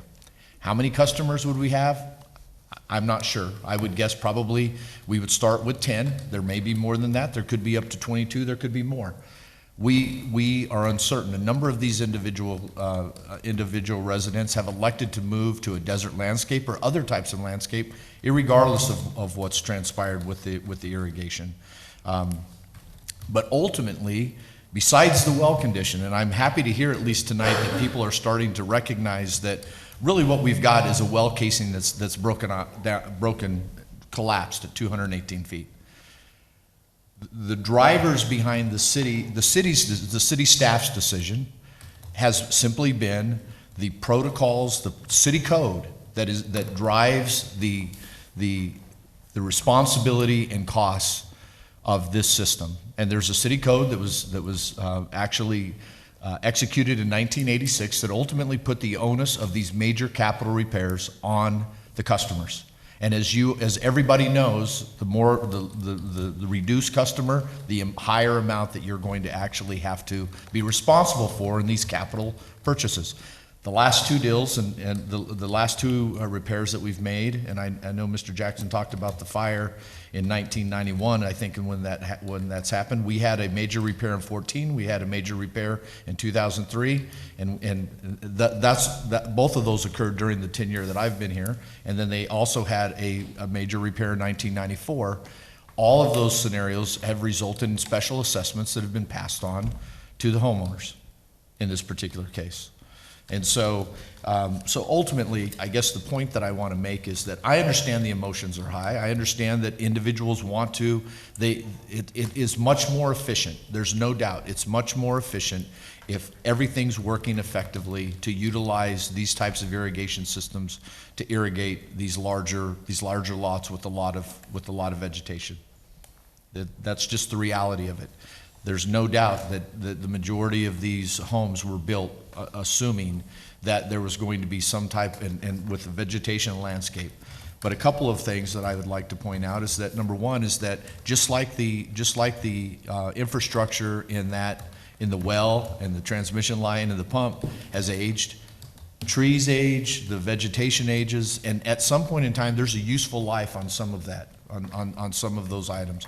I'm not advocating that we shouldn't look to find ways to resolve that. I'm just simply saying that some of this is due to how long those plant materials have been there. I know they have a useful life much longer than me. I get that. Larry, when was this well originally drilled? It's my understanding. I'm going to say 1928. 1928. Okay. Is that right, Steve? That's what it says on. That's what it says on the old presentation. Is 28. That's right. Right. And then the question I have is there an irrigation district, or is this just what we're calling it? Is it's the Evergreen District, and this is the irrigation for the Evergreen District? Mr. Mayor,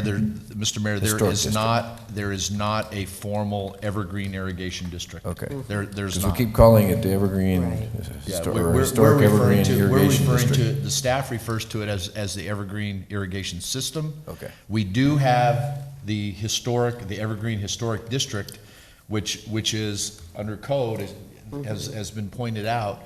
It was ultimately designated by council as a special place in the community. Okay. Which is one of the reasons why it makes it a difficult decision to make. Right. Okay. Mr. Powell. Larry, it seems that there's no doubt that our only option, if we want to continue, is to drill a new well. That's right. And I think those are things we need to look into. We've got, Michael sent us quite a number of bids, and I think we should look into that. I mean, this is my, the thing you find is that the people that live in the Evergreen District spend a lot of money on the vegetation, which makes it the Evergreen District, the trees and the shrubs and all those things that have taken great pride in that for quite a long period of time. And one by one, they've run out, and you were nailing it. We need to drill a new well if we want to continue to do it. And it would be, I think, interesting to me to find out, to look into it more and see actually what it would cost, because there would be a number of people, I'm sure, that would get back in it if they were assured they were going to get enough water. And that's what happened. You just probably ran out of water and ran out of customers because of it. So I really personally would like to see us, this doesn't have to be made tonight, a decision on what we do, but I would like us to at least consider looking into drilling a new well, where it could happen, what it could cost, and how many people might be interested in going back. When this thing first began, I withdrew from the irrigation thing because I didn't want, as a councilman, to feel like I was doing something to benefit myself. But I think now, as I say, there's so many people that have taken such good care, and the trees are dying and the bushes are dying, and this is actually what I remember McCoy, or one of the ones from up in Glendale, said happened when they ceased to water some of what they had. They die away, and I think that the truth is that if you got down to 500 feet on a new well, is that life would be good, and that and this could provide water to more than just the irrigation district if it was creating that amount of water. But we don't know the answers to that. Mary? So if we do that, and according to the 1986 code, were these 10 people going to be responsible for that? Technically. Who's going to be paying for that? So is there a willingness and a will to do that? Because we do have that ordinance. So we're deciding for them that we're going to spend $500,000 and then turn around and assess the 10 people. Is that what it comes down to? Well, Mr. Mayor, members of the council, I don't know that I would recommend approaching it under that manner, at least in my mind. If it's the council's desire for us to evaluate the potential of a new well, and I want to caution the council from the standpoint that at least some of the feedback that we've received from the well drillers is that, number one, is that the footprint that we've got our well on today, it may be very difficult to add another well. I think you've heard us say that a year ago, that I'm not saying it's impossible. I'm simply saying that there could be challenges with that. The second is that it is highly likely that the cost to drill a new well on that existing footprint with all of the casing and those types of things, that there is a chance that the cost could be elevated because of the potential risk of drilling into casing and a variety of other things. Again, I'm not advocating that it can't be done. I'm simply saying that is some of the feedback that we've received. I know that there's been a couple of the residents that have suggested drilling a new well. I'm only assuming that they're suggesting that it be drilled on that existing site. In our research, we have not been able to find another location within that area that could ultimately connect into the transmission lines that a well could be built and still service. That's not really my question is whatever is decided to do, if we decide to go forward and spend money, is who pays for it? Ultimately, there is a code that puts the onus on the customers of the system. All right, but with that being said, Councilmember Courtson, I will tell you that, at least in my view, in the time that I've been here, and I outlined the times that we've done other pump repairs, the council has agreed to share in some level of cost because of the value of the district, the value of the historic district component of that, and the trees and the landscape that's gone on. This is obviously the biggest cost that we have experienced, at least in the last 2 decades. And I only issue one additional piece of caution, and that is that we've talked a little bit about the transmission lines. The only reason that the staff elected to add that number to the mayor and council's item, it wasn't to dissuade you from making a decision on the well. It was simply to let you know that if the decision is made to drill a new well and to get a higher volume of water, we have been advised from a staff perspective, whether it happens, I'm not sure, is that the conditions of that transmission line, that there could be additional issues in the transmission lines once you do that. Again, I'm not saying that to dissuade or discourage, I'm simply giving a round of caution that there could be additional costs coming behind this. And so, Councilmember Courtson, in the past, what we've typically done when the council has given staff guidance to essentially evaluate a cost and to determine what type of a solution or equation that would come before the mayor and council.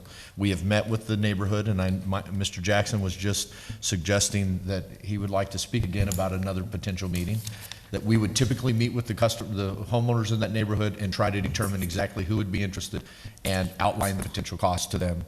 Larry, one of the things I think that's important, it's not free water. Right. People pay for the water that they get, just like you pay your water bill, Arizona Water or whatever else. This is something they pay for, and as I say, they put a lot of money into the greenness of the area by watering like that. There's a lot of areas where your trees are going to die unless you can get that flood water in there. And so, I think if you put so much money up to look into it, and I'm not saying that it's going to happen, but that over a period of time, you don't pay it back the day you do it. But over a period of time, I think the city could get paid back by the cost of the water that's being sent out to the customers. Now, it would be important to generate enough customers to make it feasible economically, and I think Michael and Steve know about what it would take possibly. Matt, you had a comment? Yeah, a couple. Larry, thank you for very logical, step-by-step, and very well-thought-out comments on that. I wanted to raise a couple more things, stuff I've heard in the community, stuff I've talked to Larry about. Number one, Arizona Water Company does serve that area. They have no interest in that well, if I'm mistaken. Right. It's not that it hasn't been thought. I personally asked Larry to see if Arizona Water would give a special rate to that area because of it's that area, and they can't do that legally because of corporation commission laws. So we have been thinking about this. Real quick, we have been thinking about this a lot, and the other thing is to Wait, please don't talk out of turn if you want. Excuse me. Yeah. Ma'am. And the other important thing is what was just brought up by my colleagues here is, I think back to 1953, even back my few years on the council, 10, 12, we've been kicking this down the road and patching it and doing this.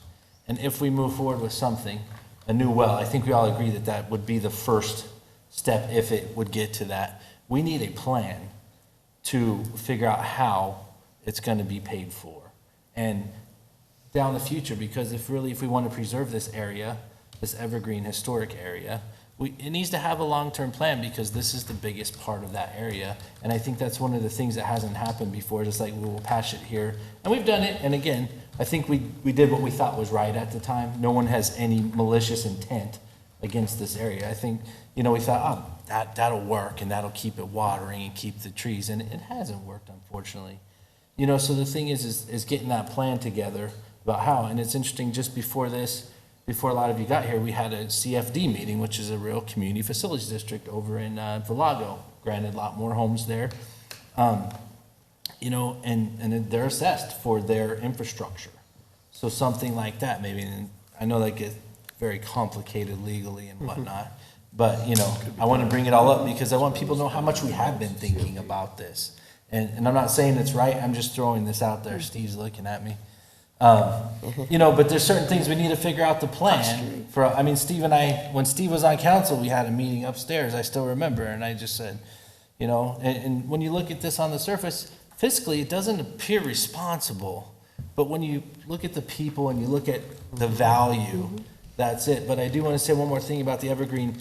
is that it kind of got gutted a couple years ago because people wanted to get out of the area. So Right. that's kind of, and that's what people wanted. So that's what's been happening. So that's how we got to figure out how, if we can, how it's going to be taken care of long-term. So, Mayor's looking at me. Okay, He didn't put the I 3 know there are minutes some on. other people who want to say something, so Yep. as soon as we're done up here, we'll allow you 3 minutes only to wrap up. All right. Bob? Mayor and my fellow council members, it pains me to take this position, but I'm going to say it anyway.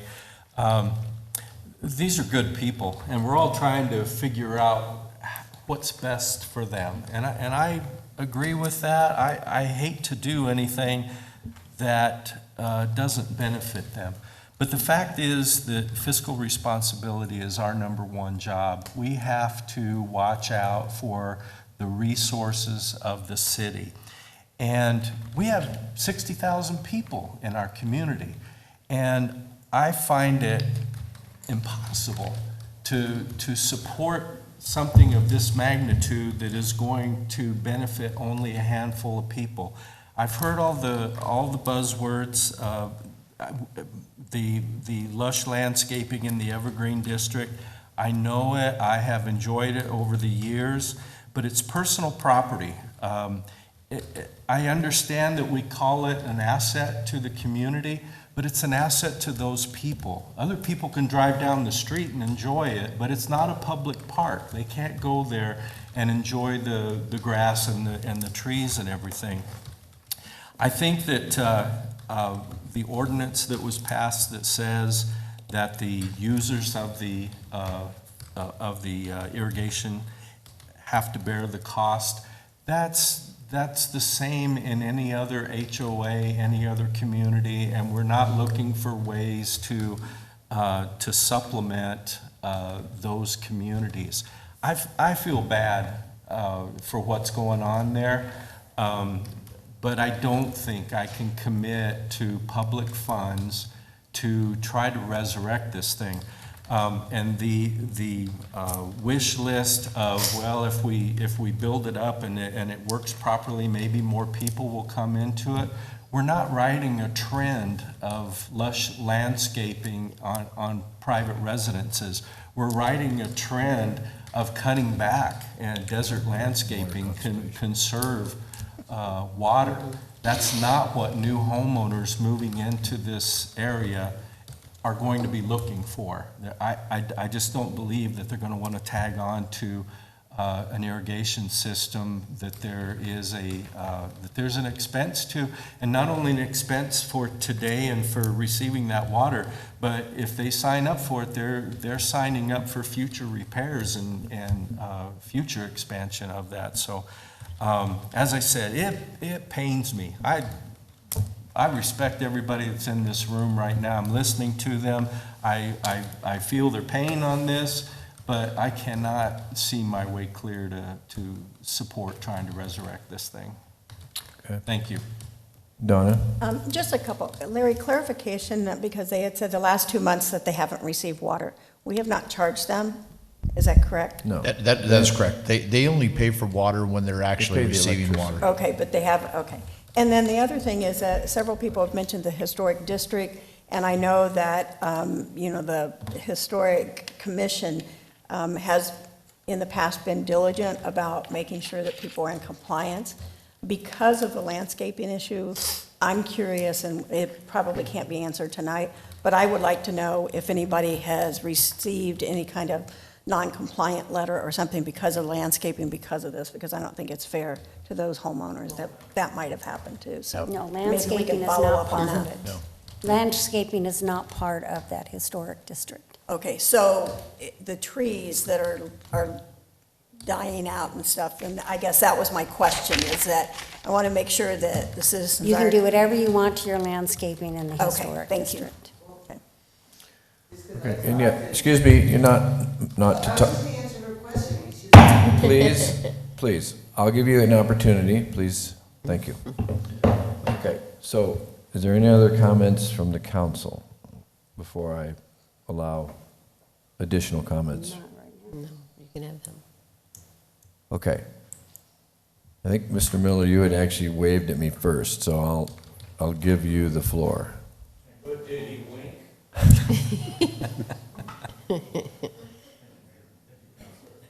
Just real quick, you all hit. Is that microphone on? Yeah. Okay. Should be. If you think you want to go forward with something, here's what needs to be done. It needs to be formed into a district. So that it, No. Can be set aside. They can't hear outside. Yeah, it's on now. Go ahead, Okay. sorry, but a little too high. Thank you. There we go. Okay, all right? Okay. It needs to be formed into a district. Yeah, that, you were right on it, Matt. So that every property there is assessed, whether they use it or they don't use it. I mean, it sounds crazy, but that's how districts work. Then you would be able to establish, a bank source. account, and you'd have money, and you could assess properties for repairs in the future and down the road, and there would be normal maintenance and those types of things. I know the horse already left the barn. That should have probably been done in 1982, the very year that the 1980 Groundwater Act was passed. The city, I found the documents where the city recorded that well in the system in 1982. And, that probably would have been the best time to do that. But if you drill a new well, it's got to be set up with a district where the entire area benefits from it. That's all I really wanted to say. All right, thank you, Steve. Thank you. Michael, you were next. Thank you. Bob, I share your concern with fiscal responsibility. I run 2 businesses, and I run them really tight. I can't afford to make any mistakes. But where were you on the fiscal responsibility when this whole thing started? Where pumps were let go, negligent, no maintenance at all? That was where you should have been paying attention, not now. Now we have a problem that somebody has to solve. You guys have people that work for you. It's not Larry's fault, it's not Steve's fault, but there's somebody that's employed by the city that dropped the ball, or we wouldn't be here. So I share your fiscal responsibility, but there comes a time when you have to pay for your sins, basically, or pay for your broken bicycles, and I think that's right now. Another thing I'd like to address with Larry talking about the delivery system. Like I told Matt, there's 3 components. You have the well, you have the pump, and you have the delivery system. And you can get A+ on the pump and the well, and if the delivery system hasn't been cleaned in 6 years, there's your problem. And when Ancon came and cleaned, they stick a 2-inch pipe, 2-inch hose through a 10-inch pipe, get to the pipe, to the end of the box, pull it back and call it done. And it's a 10-inch pipe, and that's done. The bids that I put into your packet, that I've interviewed both of them, they do it professionally, like it's probably never been cleaned before down here, with a 5-inch diamond bit that routes out everything, probably a couple of my dead cats, a lot of roots, a lot of dirt, whatever's in there will come out. So it's not the way that the company you paid $2,890 for 6 hours of labor works. These guys are professional. So if there's any qualms about that, but all 3 systems have to work. The delivery system has to be just as good as the well or the pump. And what I was going to suggest, if we are in such a quandary tonight and we seem to be all tied up in one, maybe we should have a study session and just sit down and air our grievances one time again, if you think that would be. I feel like we just had a study session on this. I don't know what more, short of you bringing your own people in and verifying that the people we've had have done an inadequate job, and have those people come in, take a look at it, do what you feel and believe should be done. But I have to go back to the same thing. Who is going to pay for it? We've got an ordinance, and we've got the cost, Michael. The cost is $300,000. It's not 1.2 million. Okay, and so. And I can verify that. I didn't say one point. I've been talking 250 to 500,000. Who's going to pay for it? We have an ordinance that says that in 1986. So again, who's going to pay for it? Well, I don't think a city runs on return on investment. I don't think. But I think if you invest, say, $300,000, which is what I put in your packet, and you get, say, 20 to 40 users again, The little bit of information that I managed to get out of the city was that we were paying our own way, and if you double or triple the amount of users and increase the hourly cost. Do you believe you're going to get 20 to 40 users? I seriously, Michael. Oh, yeah, I do. I mean, you really do? You had 23 people that came up with $1,000. The other 17, I live in an old neighborhood. They're like Steve and I, you know, we're just counting our All right, days. hey, pardon me, this isn't a debate session, okay? I'm So sorry. make your point, and then we'll move Oh, on. come on, Craig. No, not with you, Michael. No, that's right. No, that's You right. lose every time. But I'm just. I'll lose yeah. every time. I'll never debate you, Craig. I just want to represent a lot of people that have a lot of money invested in there, and we raised 6 kids there. It's a lot of memories for us. Nancy has a place picked out where she's going to be buried there. That's, you know, that's Don't tell us that, please. Oh, I thought. Probably against some ordinance or that was code. legal now. Ordinance about that. Well, we got a bunch of dogs and cats back there, I'll tell you. All right, thanks for your time. Thank you, Michael. You bet. Joanne, you had a comment you wanted to make? Yeah, and this was probably 6 months ago, but the lady that's like. Hey, Joanne, come up here, so, because we record it for the public. I've been told out loud. The lady that's in charge of the Historic Society, or was, or whatever, you know, like, into the historical district, it kind of sounded to me like she just kind of like said, screw it, and gave up. Is No, that she was pretty much termed what out. you got, Donna, too? She actually was termed out. Well, whatever. Marge So, Jantz? That's who we're talking about, right? You know, so I'm thinking that probably nobody's gonna be writing any hate letters to anybody if, you know, they've given up and that. But before they gave up, I had to put on a new roof that was expensive because of the historic district, because the house qualified. Even though it's supposed to be in So where it are was supposed we to have been going? built in 1928 or something. And how do I know that? As Elma Hoover told me.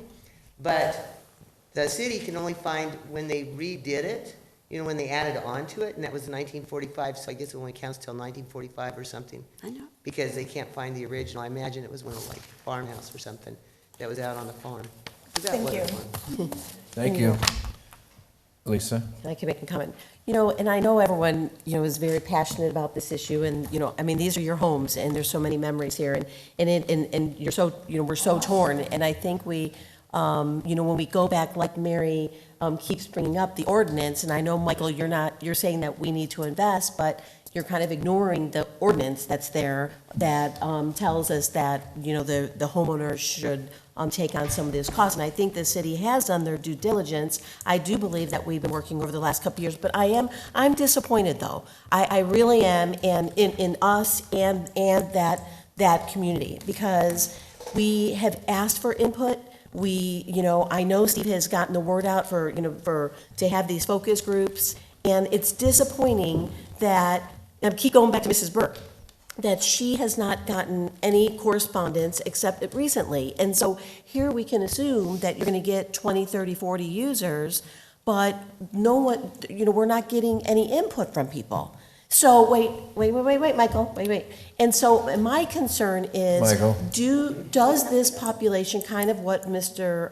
Councilmember Huddleston said, does this group want this, you know, that type of yard? Because a lot of people are going away from, you know, the what, because of where we live, you know, water usage and greenery. So, you know, there's a lot of people, you guys probably remember when we went through the historical district, we had a problem with some of the new neighbors that were moving in that didn't even know. They bought it in a historical district. So they had no idea when they went to make some repairs or change or whatever, they found out they were in the historical district. So how many of these homes, you know, are new people that, you know, had no idea there was even an irrigation district and really don't care, you know, they want to move on. So I'm just disappointed that we've taken 2 years and we haven't gotten the input from people. I would have liked to see that we've done all these studies and we have the map of all the homes, the people that are on it, the people that aren't on it,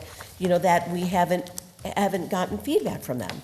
And so I understand Councilmember Powell's point, let's wait, even though we've waited, we've been doing this for 2 years, but if we wait, are we gonna be in the same position in 6 months? Of really getting to the same, I mean, we knew what the cost was, we knew what was going on.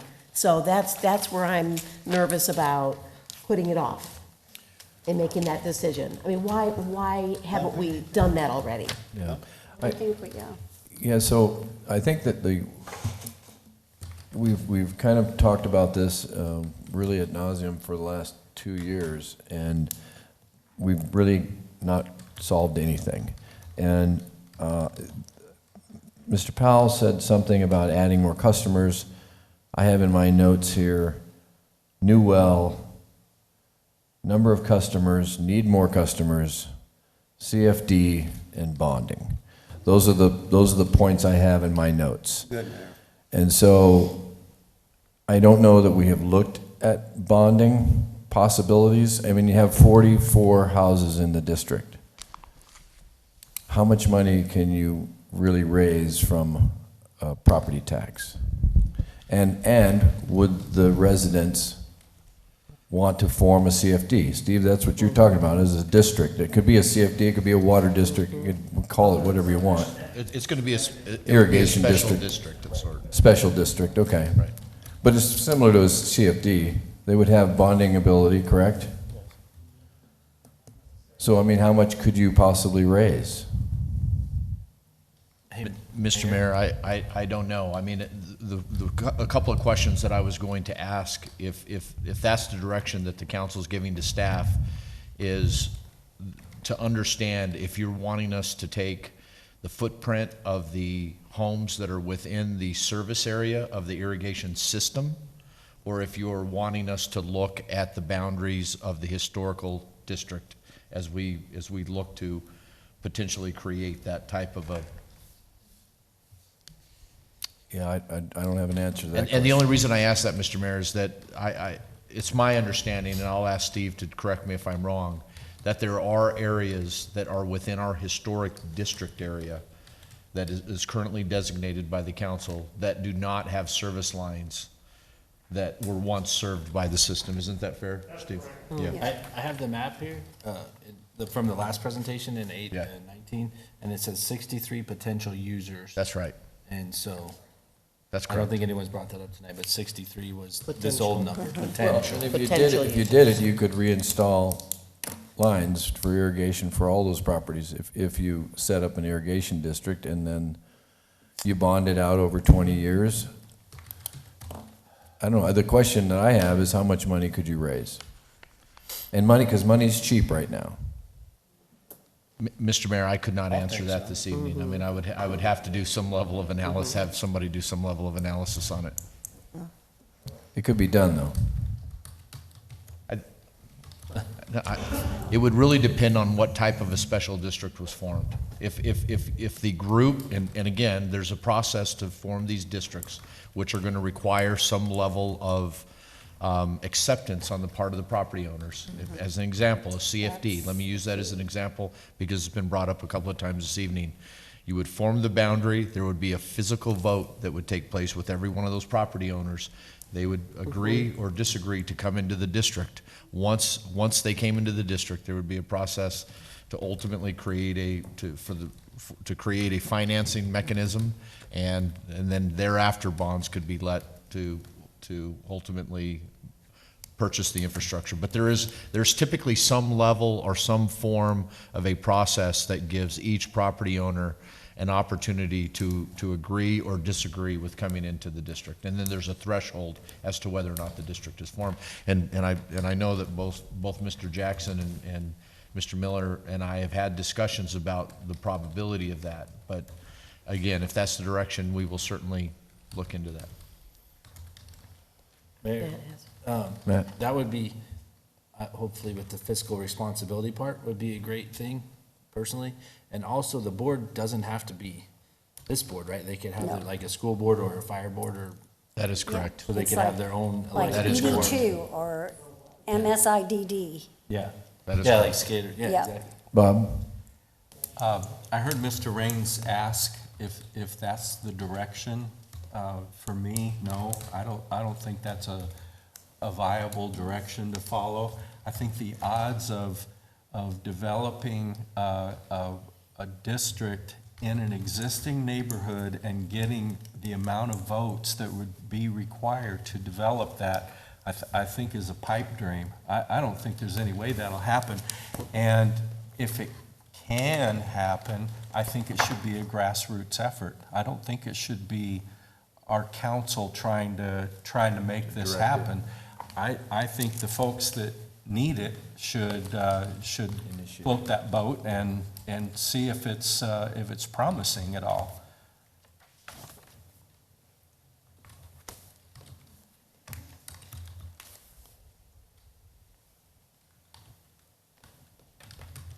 Well, Do we want to take a vote? you can call for the question. I will call for the question. There hasn't been any motion Oh, on the floor, call so for a you don't motion. have anything to really vote on. What I would remind council tonight is that the only item that we've agendized is the ordinance, which was drafted based on staff's recommendation to cease Evergreen District. If you're looking at doing something different, what you're going to want to do is table that item or just not move that item. And then staff's going to take the direction that we've heard, and move forward in that. Also, to the extent you still have legal questions that you want to talk about with the district, either right now or after, during our normal executive session, you'll have that opportunity as well. But remember, the only item that's been agendized tonight is the current ordinance, so we can't take a vote on whether to drill a new well, whether to form a district, whether to not form a district, because we haven't agendized any of those items. So all we can really do tonight is either take action on the ordinance or not take action on the ordinance. So but you need to make a motion if you want to call a question. Mayor, I'll make that motion, that we should consider ordinance number 3232. We'd have to read the ordinance number first. Oh, I'll call for ordinance number then. Please, Gloria.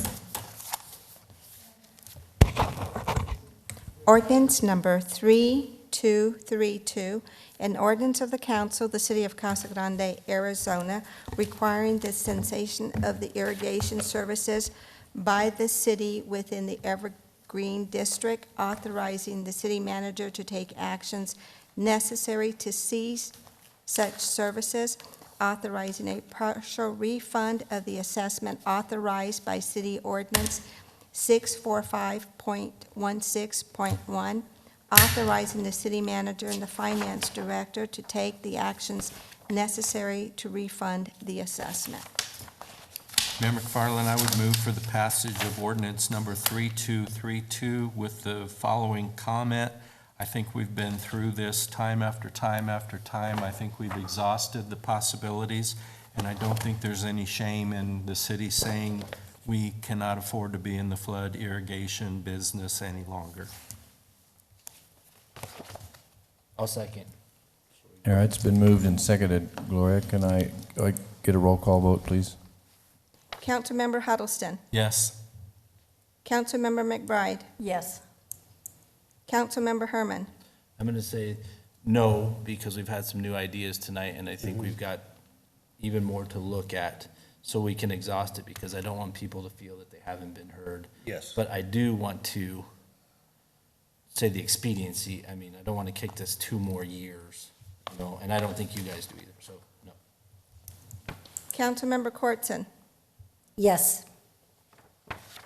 Councilmember Powell. No, and I think it's rather selfish of other members on this council to not give it a chance.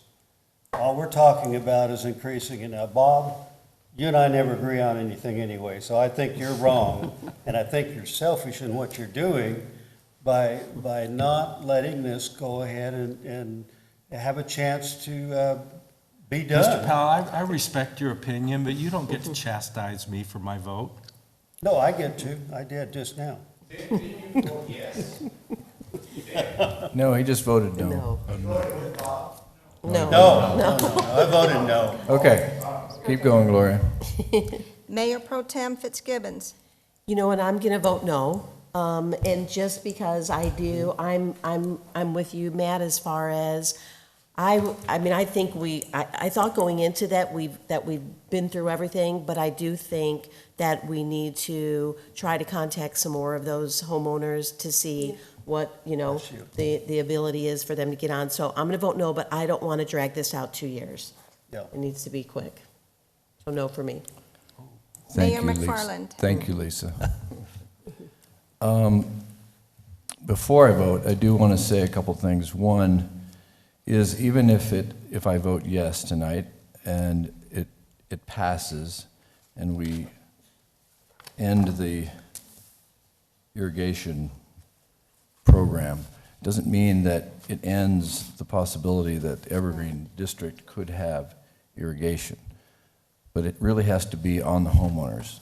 And the homeowners need to work to the points that we had mentioned earlier, whether it's a CFD or an irrigation district. And I would say that the city could help establish that, but the homeowners have to get behind it. Because if you can't get a vote, then there is no district. There is no irrigation district.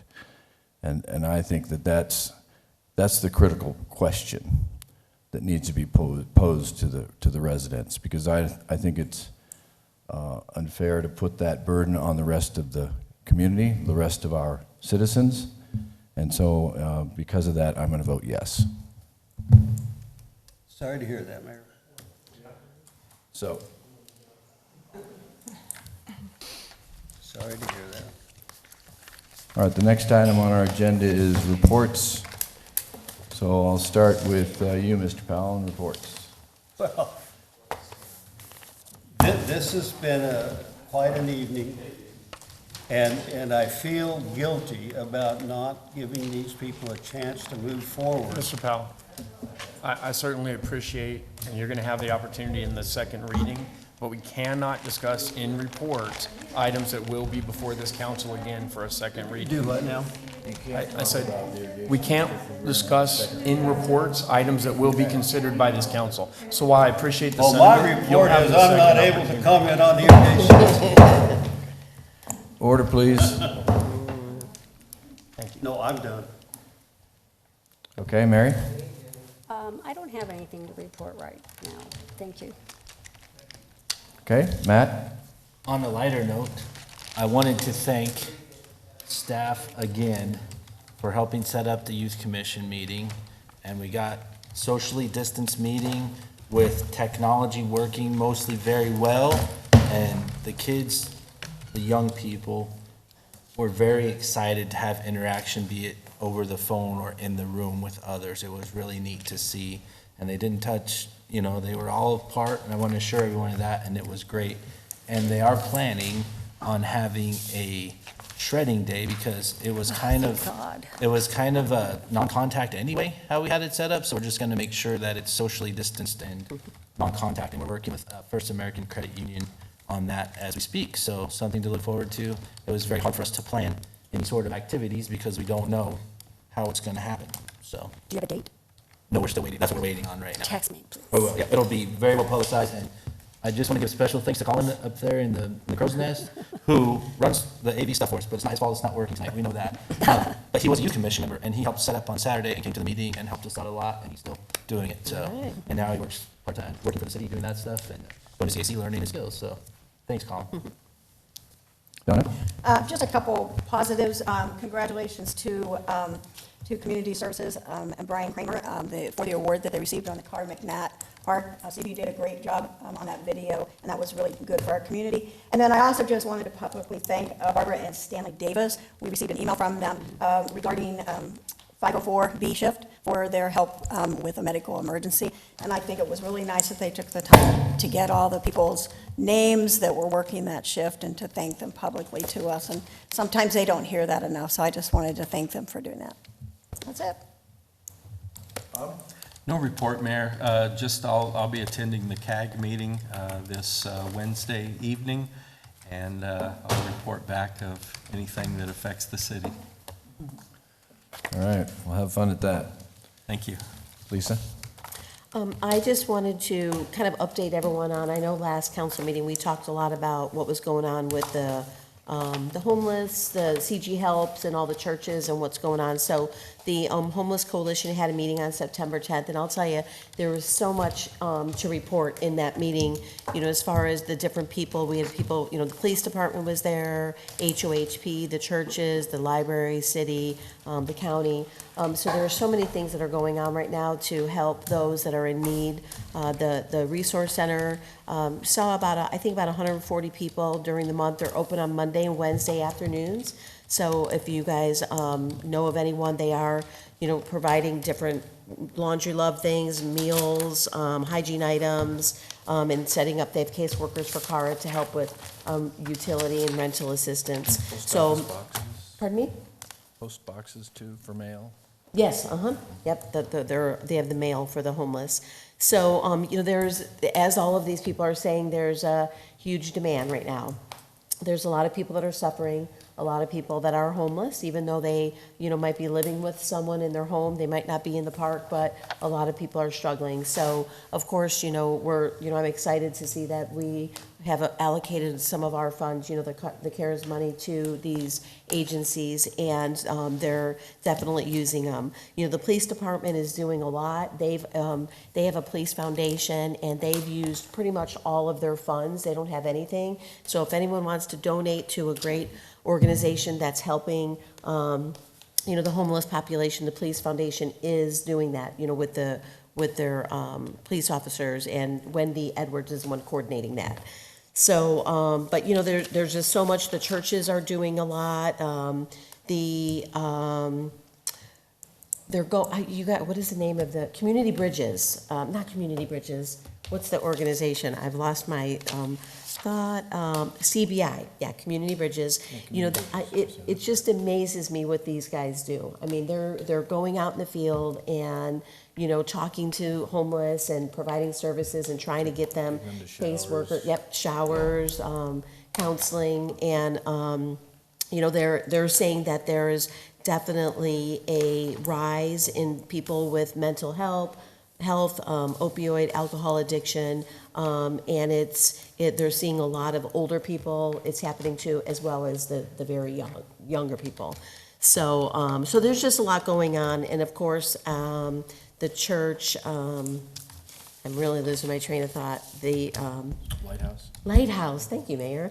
The Lighthouse is doing so much, with their food distribution, and they're still continuing to work on providing the showers and laundry services at their facility. So they're kind of, who knows? We're hoping in the next few months. So there's a lot going on with that organization, and a lot of things going on to help the homeless.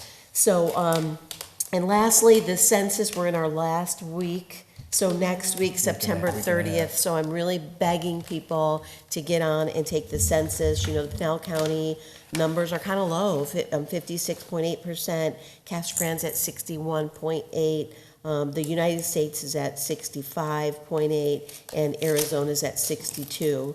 So, our number's okay, but we still have, room. So please tell everyone I have one more week for the census. It's a lot of money, isn't it? It's a lot of money. Matt? The Rotary's doing their food distribution this Saturday again at Eva's, so I just wanted to. What is? The Rotary Club at Eva's. Oh, okay. At 9 a.m. on Saturday. That's with some money we helped them with, right, with the city? Absolutely. Yep. We spent over $1 million. All right. Well, thank you, everybody. And I got a couple things here. I want to remind everybody that the Lynn Colas Center is open Thursday, Friday, and Saturday for free COVID-19 testing. Pinal County is paying for that. If you do have insurance, they will ask for your insurance to try and supplement some of that cost. But it shouldn't cost you nothing. There's no copay or anything on it. How long is it taking for the tests? 2 days. Okay. Yeah, so the turnaround has been very quick. Good. They had 61 total the first 3 days, so not a lot, but it's more than we had before, and hopefully it's some people who haven't been able to afford it. So, and then also just a little recap on the COVID-19 numbers, just to give everybody an idea. 85122 is doing very well. We've had 15 new cases in the last week, so that's one of the lowest weeks we've had in a long time. Pinal County is sitting at about 188 for the last 7 days. And their infection rate is up at about 7%, their positivity rate. I believe ours would be around 4 to 5, so in the city of Casa Grande. So those are good numbers. Just want to encourage everybody to continue wearing your mask, continue up. I know I keep getting emails that we need to stop the mask, stop the mask, stop the mask, but it is the new norm for a while until such time as it either goes away or we have a vaccine. And even at that, one of the doctors in the CDC had a quote that I think we're going to probably try and use, and it goes something to the effect that even if you get a vaccine, then it's only about 70% effective. If you wear a mask, it's 100% effective. So you use the combination, you're going to be in pretty good shape. So I think it's something we need to consider, something we need to look at. I'm not suggesting that we wear it all the time, but certainly this is leaning towards some of the new norms. So we'll see what happens. Just need to stay smart, Casa Grande. And again, the 2030 general plan update is available online for download. Please tell all your friends, take a look at the general plan, give us your input. You have until November 1st. Some bad news we got the other day that the RTA is going to be heard by the Arizona Supreme Court. So oral arguments are in December, we think. So can's been kicked down the road a little longer. In the CARES Act program, just to kind of give everybody an update, we're around 190 plus thousand. I know Donna and Lisa are on that committee. Thank you both for serving on that. I think you approved 6 more today. Does that sound right? Six more new applications. Close. And one of the things, well, we'll talk about it later. Just realized I can't talk about it.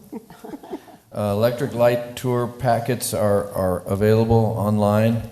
I think Steve and his team have a really good program for that, and hopefully we'll hear a little more about it, a little more detail on it. Steve, if you get some time, you can maybe share that with us. I've looked at it a little bit. It looks like fun. It looks like you could actually enter your house if you wanted to, and it would be a location where people could go and kind of grade you, and people's choice. All the prizes that we had will still be up there. It's just you're gonna have to go see them. They're not gonna be coming down Florence. So it could be like a Christmas tree lane, where you get out and you drive around, take the family. Could be fun. Could be fun. Let's see. I already talked about that. Oh, I did want to give a shout out to the RC Flyers. They actually were recognized on a Tucson station, but also recognized by the national organization.